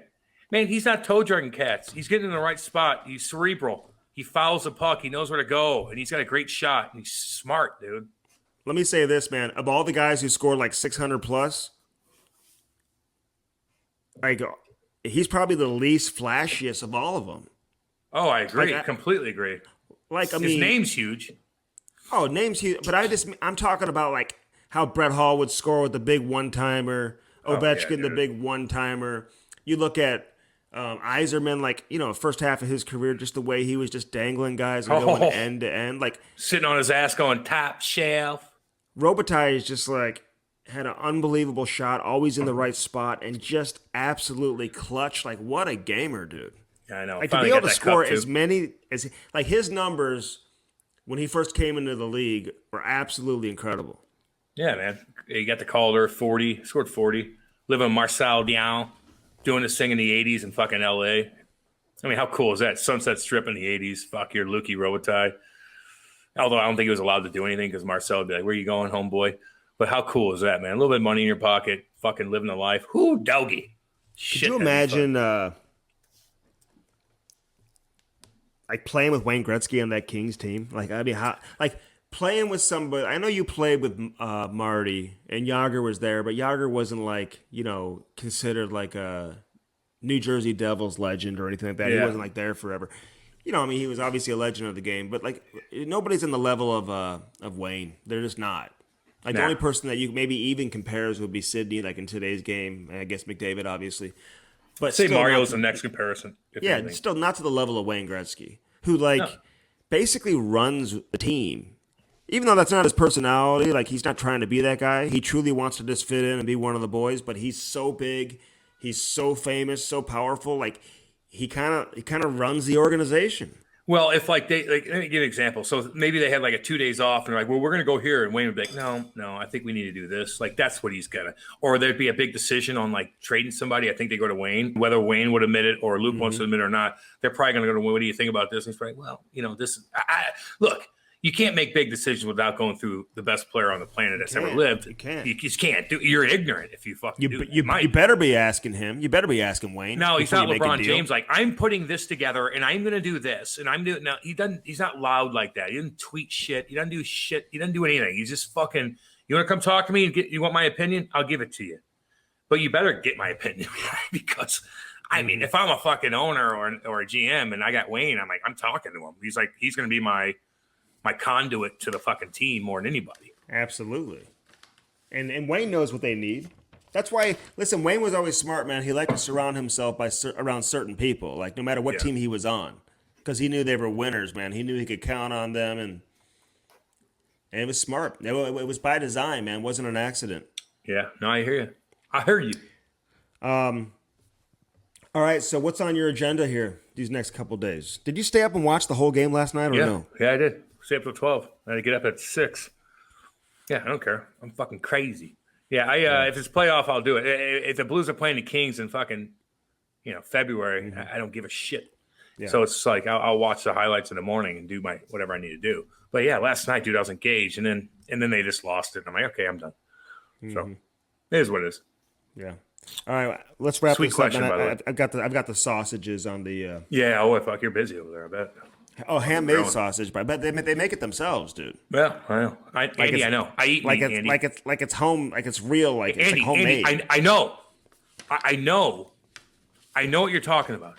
I eat fucking meat. Tri-tips? You just found out about meat, and you're acting like it's just this new fucking thing that's going to take away, like, fossil fuels and shit. Like, are you fucking crazy? Fucking Neanderthals ate meat back in the day, million years ago. Tals, not thals, tals. The chicken, though, the chicken is not nearly as popular. It's not nearly as popular, Cam. Do you grill a lot of chicken, honestly? I mean, yeah, man. Chicken wings. Now, fucking right, I do. Absolutely. You slow cook those bad boys. Actually, you can make chicken wings crispy without even frying them, dude, if you do it right. But you don't know shit, so it's all good. Well, I probably could figure it out pretty quickly. I bet you. I got to name that thing. Hey, if you want to help me name it, I may send the winner. How's your Cameo doing? Oh, actually, it's doing pretty good. In fact, people are asking me to do cameos while I'm grilling, and I'd be more than happy to do one for anybody out there. It's actually on discount right now. Still on discount. Cameo? Hey, Andy's still doing it. I'll do it. I'll give you a cameo. I bring the fucking heat. I'll walk around the house. I'll fucking show you the puppies. I don't give a shit. I bring it for you. Those puppies need their shots, is all I know. I get them at shots. Get out of here. I'm not you don't think Kate's not in control of this shit? Get on with yourself. Hey, Blay, by the way, his hair is out of control. He can't even see over his eyes. He needs a haircut so bad. You can't even get a dog a haircut nowadays. Like, you can't get in. Yeah, you can. There's like a wait. And yeah, you can, Andy. Like, you can make 2 phone calls right now to get that dog's haircut, and they'll do it in 2 seconds. Don't neglect the dog. He can't see. He's running the walls and shit. I mean, Blay, he's got to get a haircut in time for the birthday party this weekend. Ty's birthday party. He's got to look fresh for that. Ty's going to be 5, Ty. All right, Cam, I don't know what you're getting him, but you better get him something. Well, I'm going to probably give him some daddy advice is what he needs. Don't give him any chew. He's surrounded by girls. He needs a man around sometimes, you know. Cam will try to give him. Cam will try to give him Blue Chews and Grizzly. Man, why would I waste my Grizzly on him? I don't hand my Grizzly out. I recycle anyway. That's what I tell everybody. Can I get a chew from me? I recycle. Ew. Meaning you put it back in. You know. Oh, gross! Really? Well, I just say it. That's just one area I'll never be like. I'll never be like you with doing that. Well, you're gonna be like me with everything else. Eventually, you'll do it everything I do. You're gonna be like me when you again. What am I copying you on? Well, I'm gonna. What is it? This is go ahead and explain it. This is exclusive to our listeners right now. Exclusive. I'm gonna give one barbecue tip every episode. As a matter of fact, and this week the barbecue tip is on the hamburgers. 13 minutes each side at 380. 13 minutes, then flip. If you're doing a cheeseburger, put the cheese on there. Andy, and I prefer a little white American. These people are fucking stupid. No, hang on. No. You're degrading. I'm giving a tip. I'm giving a tip. You're degrading people. They're rolling their eyes and they're like, they want to punch you in the face. They're like, I've been fucking grilling for fucking 25 years and you're telling me to put the cheese on No shit. Hey, listen. Holy fuck. I prefer a white American boar's head for the cheese. So that's my cheese tip. And then again, 13 minutes each side at 380. And no need to do a little probe or anything like that. But if you want to get it to about 120, 130, you can do that. Probe in a burger. Okay. Oh, God. Oh, my God. Dude. Hey, so that's my barbecue tip for this episode, Cam. And we'll have another one next time, okay? They're going to be excited about that. Yeah, we certainly are. All right, the Cam and Strick podcast is always brought to you by CarShield and carshield.com. 800-857-2481, Cam. Yeah, that's the number. You want me to repeat it? Mention the promo code CAM, and you'll save 10%. And with Car Shield, you get what? You get it. Well, you get protection. So you're cruising around. You're like, oh fuck, my engine doesn't start. It happened to me the other day. A million different things that happen. All of a sudden, you call Car Shield. They're boom right there. You can pick out wherever you want to take it. So say you're in Eureka, Missouri, and you're like, my buddy Joe up there owns that auto shop. I want him to take care of it. And they're like, okay, cool, Cam. I'll do that for you. Blah, blah, blah, blah. Meh. Take it there. Give you a car. Simple, easy. Simplify your damn life because shit goes down if you're a driver. Oh, that's good advice right there. Mention the promo code CAM. You'll save 10%. Again, carshield.com. All right, Daredevil Hockey. Again, protect your kids. There's two type of hockey parents out there, specifically two type of hockey dads that I've encountered, that I've talked to at the rink when I had a chew in my mouth, and I tell them about Daredevil. There's the parent that says, send me the information I want to order right now, and then there's the guy that says, I don't need that. Yeah. What kind of player was he? I don't need that. I didn't do it when I played. What'd you play? That's a Leo. In your fucking cul-de-sac? The fuck out of here. These fucking parents. I don't get me fired up on them because I don't deal with them. I don't coach. I do here and there. People ask me to do shit every damn day, and I just see it. And I see it, and some of them are awesome, but a lot of them I could just see the way they handle their kid too, and they kind of degrade them. I know. My dad never did that to me, man. Like he just pumped my tires up everywhere. But when he ain't no fucking good. He ain't no fucking what? You're no fucking good. You were never any fucking good, you dumb fuck. Don't fucking degrade your kid in front of me like that. I'll fucking embarrass you. Take your game to the next level while being protected. DaredevilHockey.com. Use that promo code, baby. Cam and Strick. Capitalize, all caps, you'll save 25% off your purchase. That is a huge savings. 25% huge savings when you use that promo code Cam and Strick. It's the ultimate in performance plus protection, which is what you need. The cut-resistant fabric that is the one and only Daredevil Hockey. Of course, Bellman.com, BEHLMANN.com in Troy, Missouri. I mean, you got to get yourself some new wheels for the summer, baby. Just in time for warm weather, family trips. Family-friendly vehicles from mid-size crossovers to full-size SUVs, Cam. Baby. Yeah, that's right. Check out the all-new 5-passenger Buick Envision. The Buick. Those are sick. The Buick. The legendary Jeep Grand Cherokee, the 7- and 8-passenger Buick Encore, the GMC Acadia.